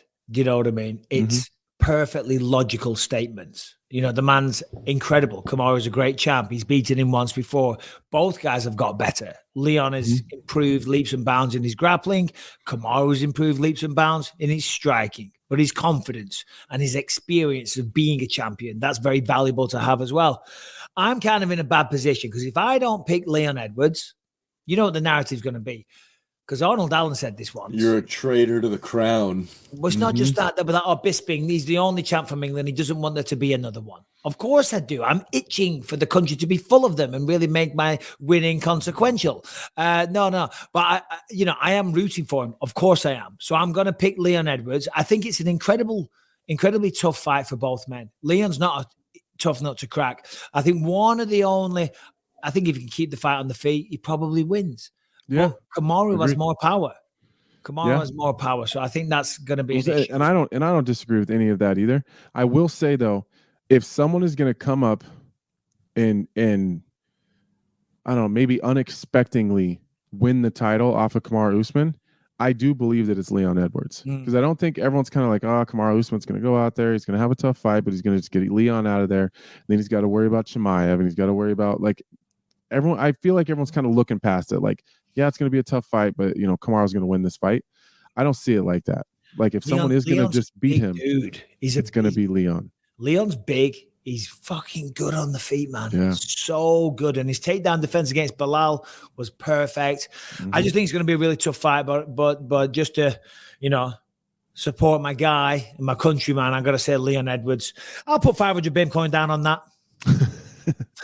I don't see how anybody could beat Kamaru Usman right now. So, I mean, Leon Edwards is part of the anybody, to be honest. Right. That's fair enough. He's very big. You know how fucking badass you got to be to just not even wear t-shirts anymore? Oh, God. I know. He's just wearing suit jackets. He's wearing, yeah. But he's fucking rocking it. Did you see that video? He's too fucking cool.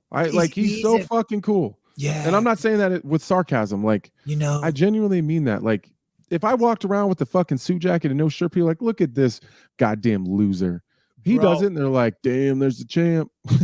There was a shot the other day. Right? And it was Dana backstage. I forget who he was talking to, but Kamaru Usman was in the shot, right? It's Dana talking to someone. Fuck, I wish I knew who it was. And they're in the shot between Dana and the person that Dana was talking to was Kamaru Usman. Kamaru Usman was wearing a pair of like bright red leather pants, right? With a bright red like suit jacket, which was cropped. So it was only like this short. You know what I mean? So it was like all his belly was on display, not a stitch on underneath, no shirt, no nothing, gold chains galore, sunglasses on, right? Looking like fucking Michael Jackson or Eddie Murphy in that stand-up special he did in the 80s, but like cropped down. Hold on. There, look. But looking gangster. Look how fucking cool he looks. Yeah. Imagine I couldn't pull that off. Oh my God. I would love to see just shredded on Jesus Christ. Where do you even buy clothes like that? Do you know what I mean? It was probably specially made, probably custom for him. 100 and very expensive. Very expensive. I mean, I tell you where I shop, I don't see shit like that. I don't see miniature little red leather jackets with matching pants. Yeah, he's got the skin tone for it, though. Do you know what I mean? I think black he does. Can pull it off a little bit more. To be fair. Do you know what I mean? Yeah. And it's not just that; it's confidence as well. You know what I mean? Because I'd feel so self-conscious. I know. I'd be hiding around corners and shit. Like he just. I hope I don't look at my abs, bitch. Fucking check me out. I'd be like, I hope I don't bump into anyone. Do you know? Because the first thing all anyone would say to me is, "What the fuck are you wearing?" When Kamaru Usman wears it, they're like, "Fuck, man, the champ's got style." Right, like, man, he looks cool. He does, man. He looks so goddamn Pulls cool. it off. He does. God bless him. Shouts out to the champ. Harrington, who you got?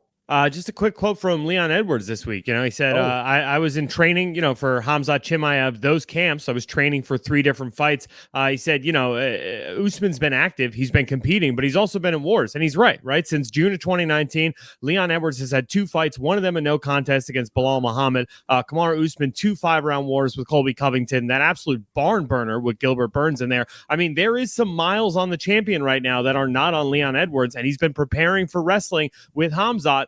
I think Leon Edwards has more than a puncher's chance. I'm going to pick him. Oh, right. Yeah. I mean, I agree with no. Oh, yeah. No. Okay. I thought he was saying the fact that there's miles on Kamaru's clock. Of course there is. I don't think it's to his detriment at this stage of his career. I really don't. No, not yet. Maybe more so than Leon, but I don't think either one of them are to a point where you got to worry about it. All right, listen, a wise man once said, if you conceive, you believe, you can achieve. And then you will turn into a samurai warrior and you'll go down in the history books for the worst pre-fight press conference ever. Paulo Costa, Luke Rockhold. One likes to drink wine the night before and turn up 25 pounds overweight. One likes to show up to his fights as a former champion, but then lose 3 out of his last 4 and get knocked out. One of them hasn't been in the octagon for over 3 years as well. Paulo Costa, Luke Rockhold, all jokes aside, tremendous fight. A lot of respect for both men. Me and Luke have a thing, but he's all right. I see him down at the gym. He's all right. I know you're not the biggest fan of him, but he's all right. He's just, doesn't say the smartest things. I'm whispering because he might hear me. Yeah, but who wins? I think Luke Rockhold. You do? I do. I think I'm going to pick Luke Rockhold. Maybe I do more film breakdown and I change my mind on that before the weekend comes, but my pick will stand here. I think that Rockhold fights or has some similarities to some of the things that Adesanya does. They're both very kick heavy. They're not huge strikers or boxers as far as like the striking goes. I think that Paulo freezes a little bit when he gets big kickers in front of him. I think he does really well in the boxing range, not so well. He certainly did against range. Izzy. Yeah. So I think there's that. And I think that if Rockhold decides to check his fucking ego for one time in his life, just one time, shoot a fucking takedown, like a real one. Shoot an actual fucking takedown, and you will finish people. Not everybody.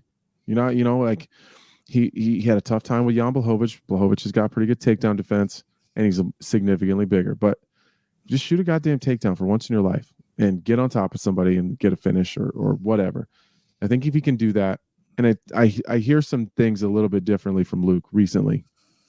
It seems like he's kind of gone through some shit, and it's seemingly maybe humbled him a little bit.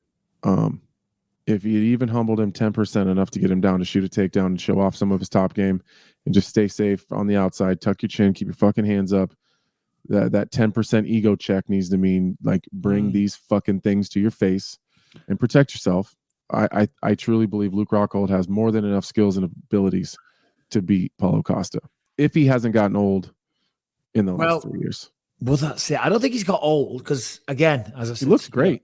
Oh, he looks awesome. Do you know what I mean? He's still as ripped as he ever was. I see him in the gym. He's still doing his acrobatics and shit like that, standing on wobble boards. And I'm not sure what's going on there, but it's an interesting scenario. He's going to go through the legs of Chito Vera. Look at the balance on the man. I think that's more impressive for Chito, let's be honest. He's the only goddamn guy I know that I see in pictures training in long sleeve shirts all the time. All the time. Again, he could pull off. He's too cool. He could pull off the pants and he could pull off the Kamaru Usman outfit. He could. I'd look like a total dickhead again. Oh, yeah. With my beer belly hanging out because I'm out of camp after a couple weeks. Yeah. The big question is, can he take a punch? That's the big question to me. I don't think that's a question. I think it's been very clear. Well, I don't know if it is, because I understand your logic. 3 out of his last 4, he's lost by a knockout. But Yoel Romero is a beast. Jan Blachowicz was a former light heavyweight champion. I was swinging for the fences because I knew I couldn't go 5 rounds. Do you know what I mean? So, like, it sounds bad, but then when you look at it closer, it's like, Well, I don't think it's a chin thing. I guess I got mixed up right there. It's not his ability to absorb damage. It's his bad defense. It's just like he does have when bad you say defense. He has terrible punch defense. It's just bad. His hands are low, his chin is up, his legs are wide. Like there's nothing in his stance or the way that he fights that is cohesive for absorbing punches. Nothing he does. Chin up, hands down, stance wide, feet flat. It doesn't work. All of that is wrong. So and that's what I mean. If he hasn't changed that, it's tough. Like if he hasn't humbled himself enough to say, I got to fix that. He needs to make changes. He needs 100%. And it's his first time doing a full camp with Perillo, and I guarantee Perillo's been on his ass about that. So hopefully we see him make some changes just purely for Perillo's benefit more than anything. But so you got Rockhold? I am. Yeah, I got a lot of respect for Perillo too. Like he gets to people in a way that a lot of people don't. You know what I mean? Like he just seems to, I've never worked with him before. We've talked about it a bunch of times, but if you ever want to come down and do some work, buddy, come stay. Yeah, he's one of those 3 or 4 coaches in the world that I'll regret if I never get an opportunity to at least spend a week or a couple weeks with them just learning. So if like the more I see Luke with Perillo, the more confident I am that at least the really, really detrimental mistakes that he makes, I think are going to be smaller. All right. So there you go. So we've both got Rockhold in that one. Brandon Harrington, if you want to chime in, you're picking Rockhold too? Wait. You're picking Rockhold too? I'm going to go Rockhold. I'm going to go Team Ruka. I'm sporting the shirts. Look at us. We're better people now. We're better people. For all the reasons you said, right? I think, Paulo Costa just fired his manager. He appointed his girlfriend as his manager. It feels never like a good sign. There's just a lot of turmoil going on with Paulo Costa right now. Luke Rockhold seems to be focused. He's gonna have a box of wine the night of weigh-in, sitting in his fucking hotel room. Did you see? Because I'm sending it. Did you see Luke's quote, by the way, about what his plans after this fight? Yeah, with Helen Yee. I believe so. Yeah, he said that a title fight is the only thing he sees next for himself. He is not stepping in the cage for anything less than a title off of a win against Paulo Costa. It seems like he's focused, driven, and motivated to get back to those championship heights. And I see no reason to doubt him. I'm going to pick Luke Rockhold. But that's I don't like him talking about like the next fight. I don't like that. I think everything you guys said makes perfect sense, and the math all adds up. But I'm going to go with Paulo Costa because he makes me laugh on the internet. Yeah, he needs to leave me alone too. That sounds like Did he give you a bit of shit, Anthony? Oh yeah, he's hit me with his Twitter memes and stuff. It's not the personal. He's just fucking with people online. Yeah. Is that him? Is it him or his manager or something? Because if it is him, he's got a great sense of humor. I think it's him. I hope it's him. Yeah, I think it's him. Brian's breakdown just reminded me of that Derek Lewis breakdown I talk about all the time, where it's like Derek Lewis is fighting Curtis Blades, and it's like Curtis Blades is a fantastic wrestler. He's got better cardio. He's a better striker. He's a better grappler. He's a better athlete. He's got more power in a lot of places than Derek Lewis. With that said, Derek Lewis by knockout. yeah, exactly. And that's what happened. Oh, God. All right, let's talk about Shopify real quick. The reality is, if you have a business, if you have a store, a shop, if you're an entrepreneur, you need to get out there to the big wide world. Okay, just being in your little community isn't going to do it. It's not going to change the game. It's not going to make you rich. Shopify now gives all the resources that were once reserved for big businesses. You know, listen, you're trying to get online. You think, I need to hire a web designer. I need to design a website. Then I've got to get an e-commerce facility and all the rest of it. Sounds daunting, sounds expensive, sounds stressful. Shopify makes it incredibly easy. So upstarts, startups, and established businesses alike can sell everywhere, synchronize online and in-person sales, and effortlessly stay informed. Scaling your business is a journey of endless possibilities. So that is why you got to try this. You can reach customers online and across social networks. And Shopify is more than a store. Connect with your customers, drive sales, manage your day-to-day. Shopify, by the way, instantly lets you accept all major payment methods as well. So that's a big one. So honestly, it takes out all the stress. It's super cheap. Go to shopify.com/believe, all lowercase, and you're going to get a 14-day free trial. 14 days, 2 weeks to check this out and try it. If you don't like it, bon voyage, who cares? Cancel. But you will like it. You'll love it because it's got endless possibilities, and Shopify is more than a store. It will grow with you. Shopify.com/believe, all lowercase, for a free 14-day trial. And you'll also get full access to Shopify's entire suite of features. Grow your business today. Shopify.com/believe right now. Shopify.com/believe. All right, real quick, we'll just run through the rest of the main card and then we'll get to some questions and then we'll all go about our days. Aldo Marabdvalishvili, wrestler in Dvalishvili, taking on Jose Aldo, legend of the game. We all know. I'll say right now, I think Jose wins this because Marab is really tough. He's really good. He's a little hittable, and he's a great wrestler. Jose Aldo built his career on defending takedowns and beating people on the feet. I think Jose still got it. I think Jose still got it. I have seen, I don't know. I'm going to go Marab. I'm going to go Marab. I think he's going to have a tough first round for sure, but I think he's going to really pressure and wear Jose out a little bit. I mean, it's, at some point in time, he's a tough bastard, isn't he? Though he's a tough motherfucker. He's so a tough little shit, isn't he? Yeah, he's a likable guy as well. He's so likable. He's funny. He's always got the biggest smile on his face. He's just happy to be here, bro. He's just, and that's not in a way where like he's resting on what he's done already. He's just so grateful to be in the position that he's in. He works harder than anyone. That likes, you know, Chris Weidman said he works harder than anybody's ever seen. We got the same manager, so we're at some of the same events together, you know, for our management company. Really nice guy. You'd like him a lot. Ladies man too, I hear. Oh really? Yeah. No, I've been around Marab a little bit, so yeah, God bless him. Good for him. Marcin Tybura, Alexander Romanov coming into this one, I believe 16-0.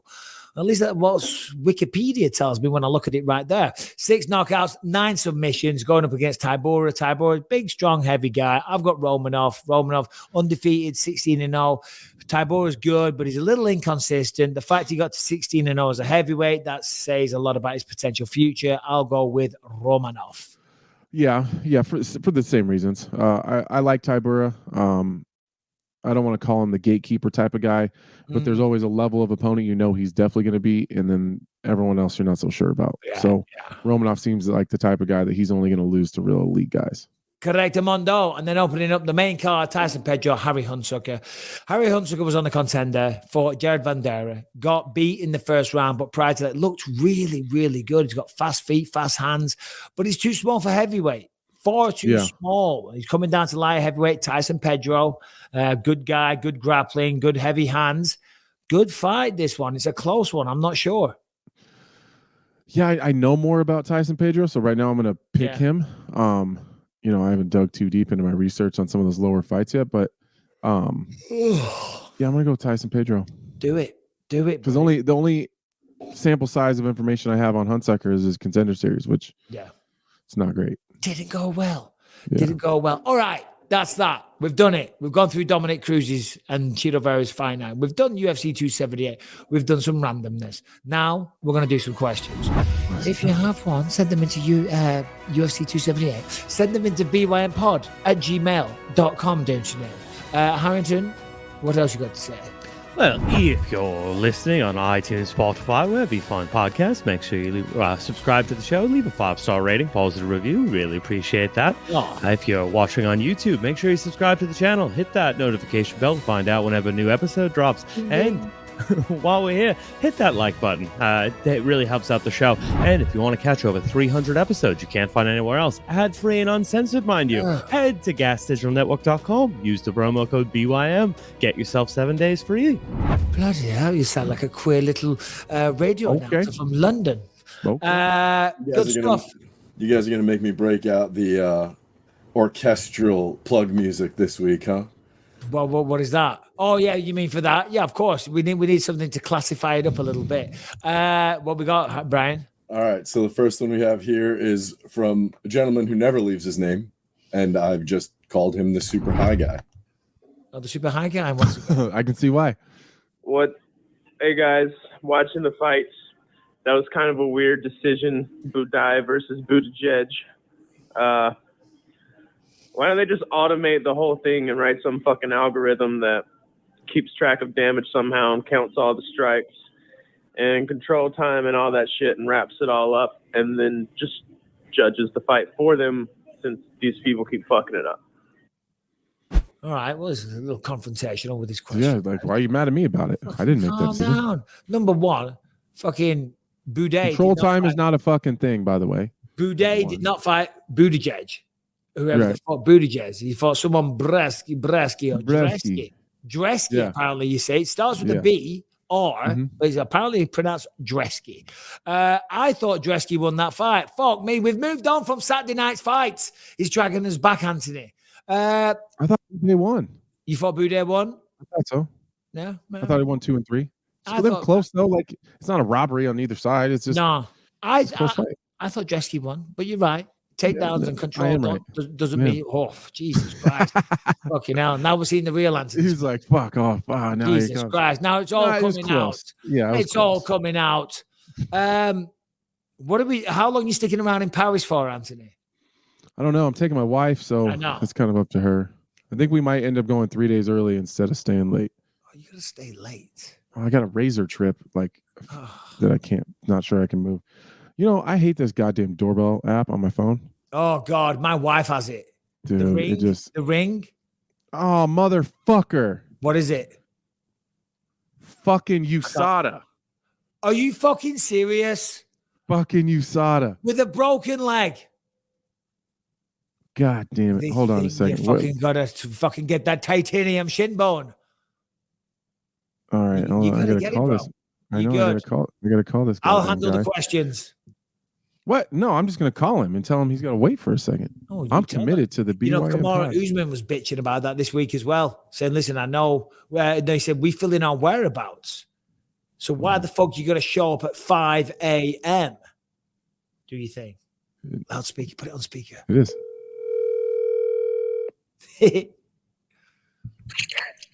I hear you're on the radio. I'm recording my podcast right now. We're finishing up and I'll be downstairs. Hey, no worries. Is my- no big deal. I'll just be in the I'll just sit in my truck and you just call me when you're done. Okay. All right, thanks, man. All no right. worries. All right, bye. Bye-bye. How many times is that this year? Not a lot, like 3. Right. Okay. Yeah. Yeah. I So I wouldn't can't mind show- bitch too much. Yeah. You know, they always come at this time though. No, well, you're lucky because they would always come at like 5 a.m. for me. In Denver, they come all the time early. But when I was in Denver, but here, it's usually about this time. And I went through a phase where I was drinking quite heavily, and they would show up at fucking like 5 a.m. I'm like, what do you want? Go away. That's great. You've got a broken leg. You're Yeah. not even in camp. Do you know it's what weird, I mean? right? Yeah, It's it's a little- weird. It doesn't seem the best use of their money. Dude, the last time they were here was after my last knee surgery. Oh. When I had that staph infection and had the PICC line and all that bullshit. That was when they were here the last time. I mean, there is logic though to what they're doing, I guess, because a lot of people, some people, you know, apparently, you know, for injuries, they will pump a lot of steroids into them because Right. it helps them heal quicker, faster, stronger, stuff like that. So that's what they're looking for. Yeah, I get it. That's what they're looking for, Brian. All right, so we got a question here from our friend Hassan. Shout out Hassan. What up, guys? It's Hassan here, and I have a question for Michael and Anthony. And my question is, I have a daughter, and I know you guys have a daughter. So I'm wondering, do you guys have any scare tactic to keep their boyfriend in check? Like, for example, Deontay Wilder, he will make the boy spar with him for 3 rounds. If the boy can last 3 rounds, he will let him go on a date with his daughter. So I was just wondering, do you guys have any scare tactic to keep the boy in check so they don't break our daughter's heart? And thank you guys for the good content. Keep up with the good work. And thank you also for making my work days go much faster with your podcast. And I hope you guys have a wonderful day. Blessed. Oh, bless him. Appreciate that. Yeah, that was nice. Thank you, Hassan. We appreciate you, buddy. Anthony, go ahead. Mine not really old enough to where I got to worry too much about that yet. I used to always think that, yeah, my daughters I'm in the UFC, they're friends in the neighborhood and stuff. The boys aren't going to want to come over. These boys don't give a shit about me. They're not afraid of me at all. Nope. I'm the girl's fun dad, and I just happen to fight for a living.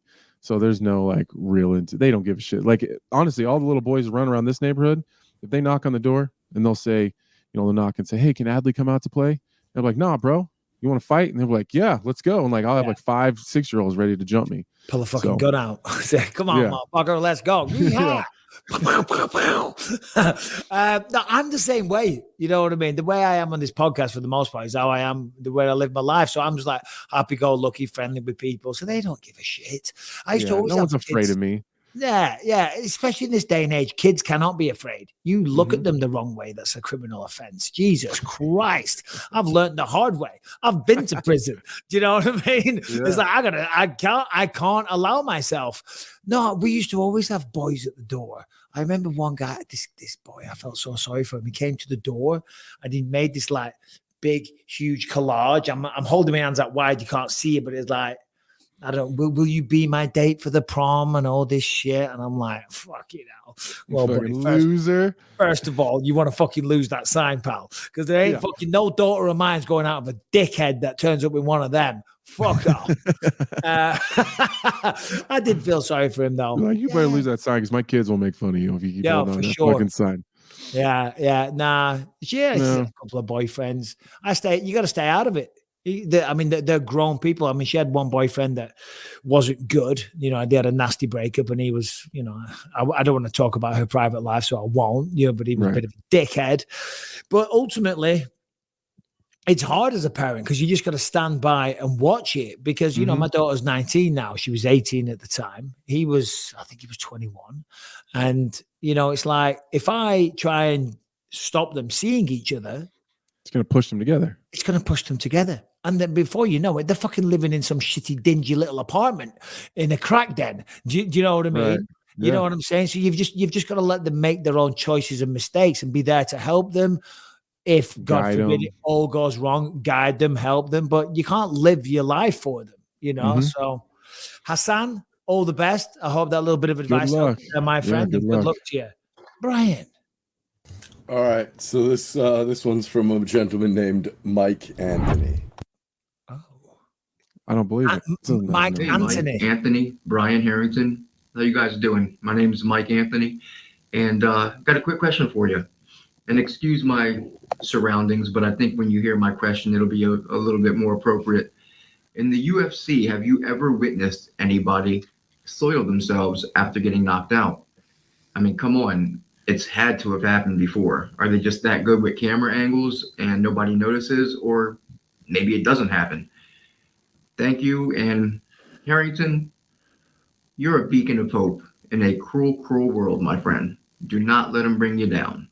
Thank you, guys. No one's bringing Harrington down. We're giving him a platform. First of all, Harrington, don't listen to that fucking guy. Don't listen to anybody that's talking to you, taking a shit.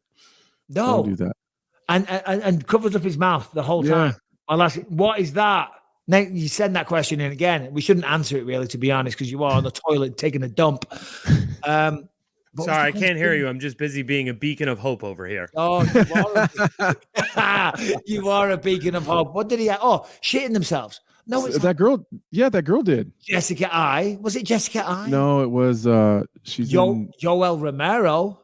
Yeah, Yoel had some weird shit going on one Google time. that. Google people who have shit their pants in the UFC, Brian. There was a girl. What was her name? She's from North Carolina, actually. Jessica I. Shit her pants in the No, it wasn't Jessica I.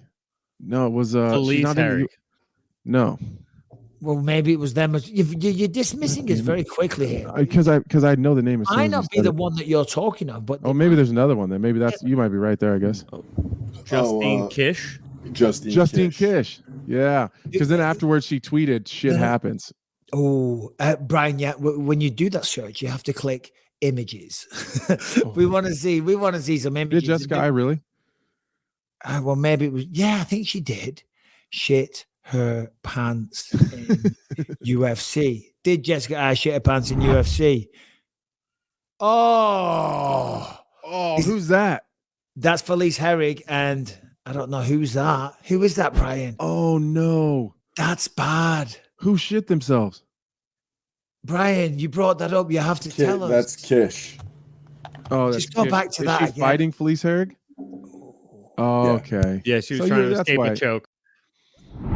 What? I mean, oof, God bless. God bless. I mean, listen, you're a woman, you go out there, you're forging your way in the UFC, you're doing big things, you know what I mean? You're beating down stereotypes left, right, and center. Women can do this. We're strong. We're just as good. We can shit our pants too. We can fucking shit our pants if we want to shit our pants. What? Guys can do it and we can't?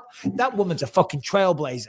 That's what she is. God bless her. Great way of looking at it, Michael. If Yoel Romero can shit his pants in the octagon, then so can I, God damn it. Let's move on. One more. Give us one more. All right. We got one more here from a Mr. Chris Herndon. What's going on, BYM guys? Got a couple questions today. One for Anthony, one for Mike. I'll hit Anthony's first. I don't know what the timeline of your recovery is looking like, but based on the landscape of the light heavyweight division, who do you see as a potential comeback fight when you do eventually come back? And for Mike, I seen that picture of you riding that horse, looking awfully jacked sitting on that thing. Are you also eating the horses? Because you're looking a bit like Prime House Overeem. Much love, guys. Fuck you, Harrington. Oh, classic. Just real quick before we answer any questions, I want to ask this question. So he's looking sharp. He's got the shirt on. It's buttoned up all the way to the top, right? That's a good look. I have gone out to a few places because in England we do that a lot. Do you know what I mean? Even sometimes on a polo shirt, they'll do the button up to the top, or like a shirt like that, they'll do the button up to the top. I've shown up to places and been abused and accused of looking like a cholo for looking like that.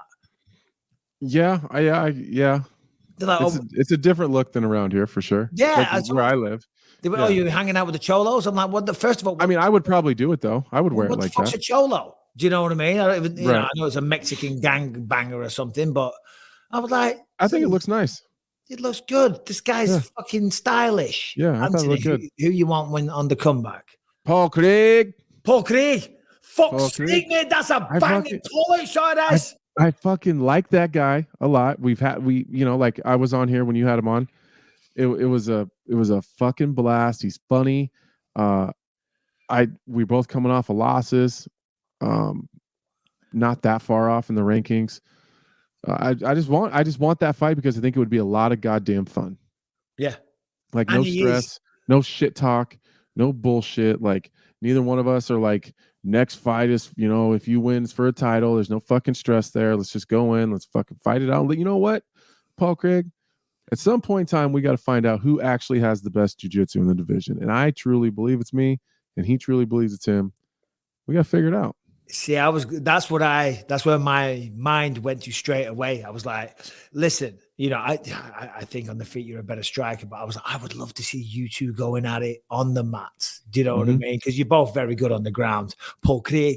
Maybe we could just make a deal and we could we could, as soon as the like butt her being scoot like, "Are you ready? Are you ready?" And we'll just fucking butt scoot to the middle of the octagon. Butt scoot to the middle. Just make sure you don't shit your pants and leave a snail trail of feces. A snail trail. What was mine? Oh no, I've been lifting for a bit. I got to bulk up for this movie. You do look pretty jacked. I've been fucking I've been lifting like a mother. Are you on those Mexican supplements? I fucking wish I could get hold of some. I would do it. There's no reason not to. I'm fucking tired, bro. Right, no, do it. Everyone keeps saying that, but geez. Dude, the second I'm done fighting, I'm gonna be like a professional bodybuilder or something. I'm gonna have fucking muscles growing out of my side of my face. I'm trying. I'm trying. Just the beer in the evening doesn't really go hand in hand with it. You know what I mean? Yeah. There we go. We got one more, Bri. We do, but Mike, you never saw Pumping Iron? Arnold only drank beer. Yes. Oh no, he did, didn't he? He was drinking a lot of beer in Pumping Iron. A lot of carbs. There you go. Maybe that's what it is. That's the secret, boy. Maybe you need to drink more. It's the pump because of the pump. It's like I'm coming all the time. I can't do it, Arnold, but that's about as good as it gets. It's a pretty fucking good love one. Arnold Schwarzenegger. Come on, who doesn't love that guy? All right, so we got one more question here from Forrest Rooney. All right, Forrest, make it a good one. My name is Forrest Rooney, and I have a question for you today. Now, my question is, when fighters are up against the cage, I heard last card I noticed Herb was like, post, don't grab. Now, my thought is, what if you use a fist to try to get purchased in the cage? Rather than posting and being accused of grabbing, what if you kind of put the back of your fist on it and try to find a kink to get some purchase on to get up to your feet, or like this, but then they could probably say you're grabbing. But if you just use the glove itself to gain, I don't know. Is that a stupid question? Well, you beat me to it. Yeah. So, what do you guys think? If you get it, help.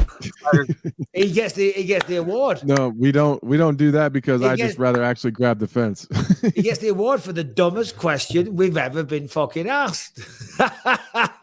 Thank you very much for the question. I don't mean to insult our loyal believers. Anthony, do you want to take this one? No, I did. I already answered. I do that because I post, and when the referee's not looking, I'll put my fingers in the fence and pull myself up. Yeah, well, I've been known to do that a few times. When I fought Rashad Evans, fucking hell, I had a good few fence grabs in that one. Let me see. No, if you do that, number one, it's painful. That fence is unforgiving, isn't it, Anthony? Mm-hmm. You'll fuck your skin up. Like if you spend too much time on the back with your back against the fence and you're sliding back and forth, it'll fucking tear your skin up. Well, it's not just that, because that metal fencing, it is metal and it's very thick and strong. Imagine putting those little bones on that and using that weight, the pressure on that to pull you with another person up. Do you know? Well, there's no give to that fence either. I think people think that it's bouncy. If someone bounces off of it, it's the exact same amount of bounce you would have if you're bouncing off a brick wall. Like there's no give to the fence. Yeah. No, exactly. So, hey, fair play for the question. We appreciate it. It's a good question if you don't know, though. It's a good question if you're dumb as fuck.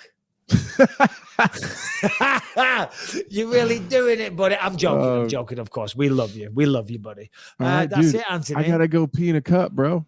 Oh shit, you do? I forgot about that. I do. Yeah. We'll enjoy. Think of me. I will. And, thank you to all the believers out there. Appreciate you guys. So I'm on the road after this one. Okay, so we just not going to do it? No, we're doing it. We're fucking doing it. I'll be in Bulgaria. Okay. Bro, listen. So last question, Anthony, for this, I need to know this. Can you maybe do a little earlier? Because the 10-hour time difference for me is big problem. Yeah, that works. That worked perfect for me. Okay, perfect. Now, Anthony, I said to you goodbye. God bless and go pee in cup. Later. All right, buddy. All the best, man. Take care. There he is, Anthony Smith, the Lionheart, off the peanut cup, hobbling along on his broken legs, and we will be back next week. Sadly, no show this Thursday. We apologize. So get your fill today. Subscribe, ring the bell, all that stuff. And big thanks to Chito, Vera, big thanks to the Lionheart, big thanks to Brian, big thanks to Harrington. But most of all, thanks to you guys. We appreciate every single last one of you. Take care.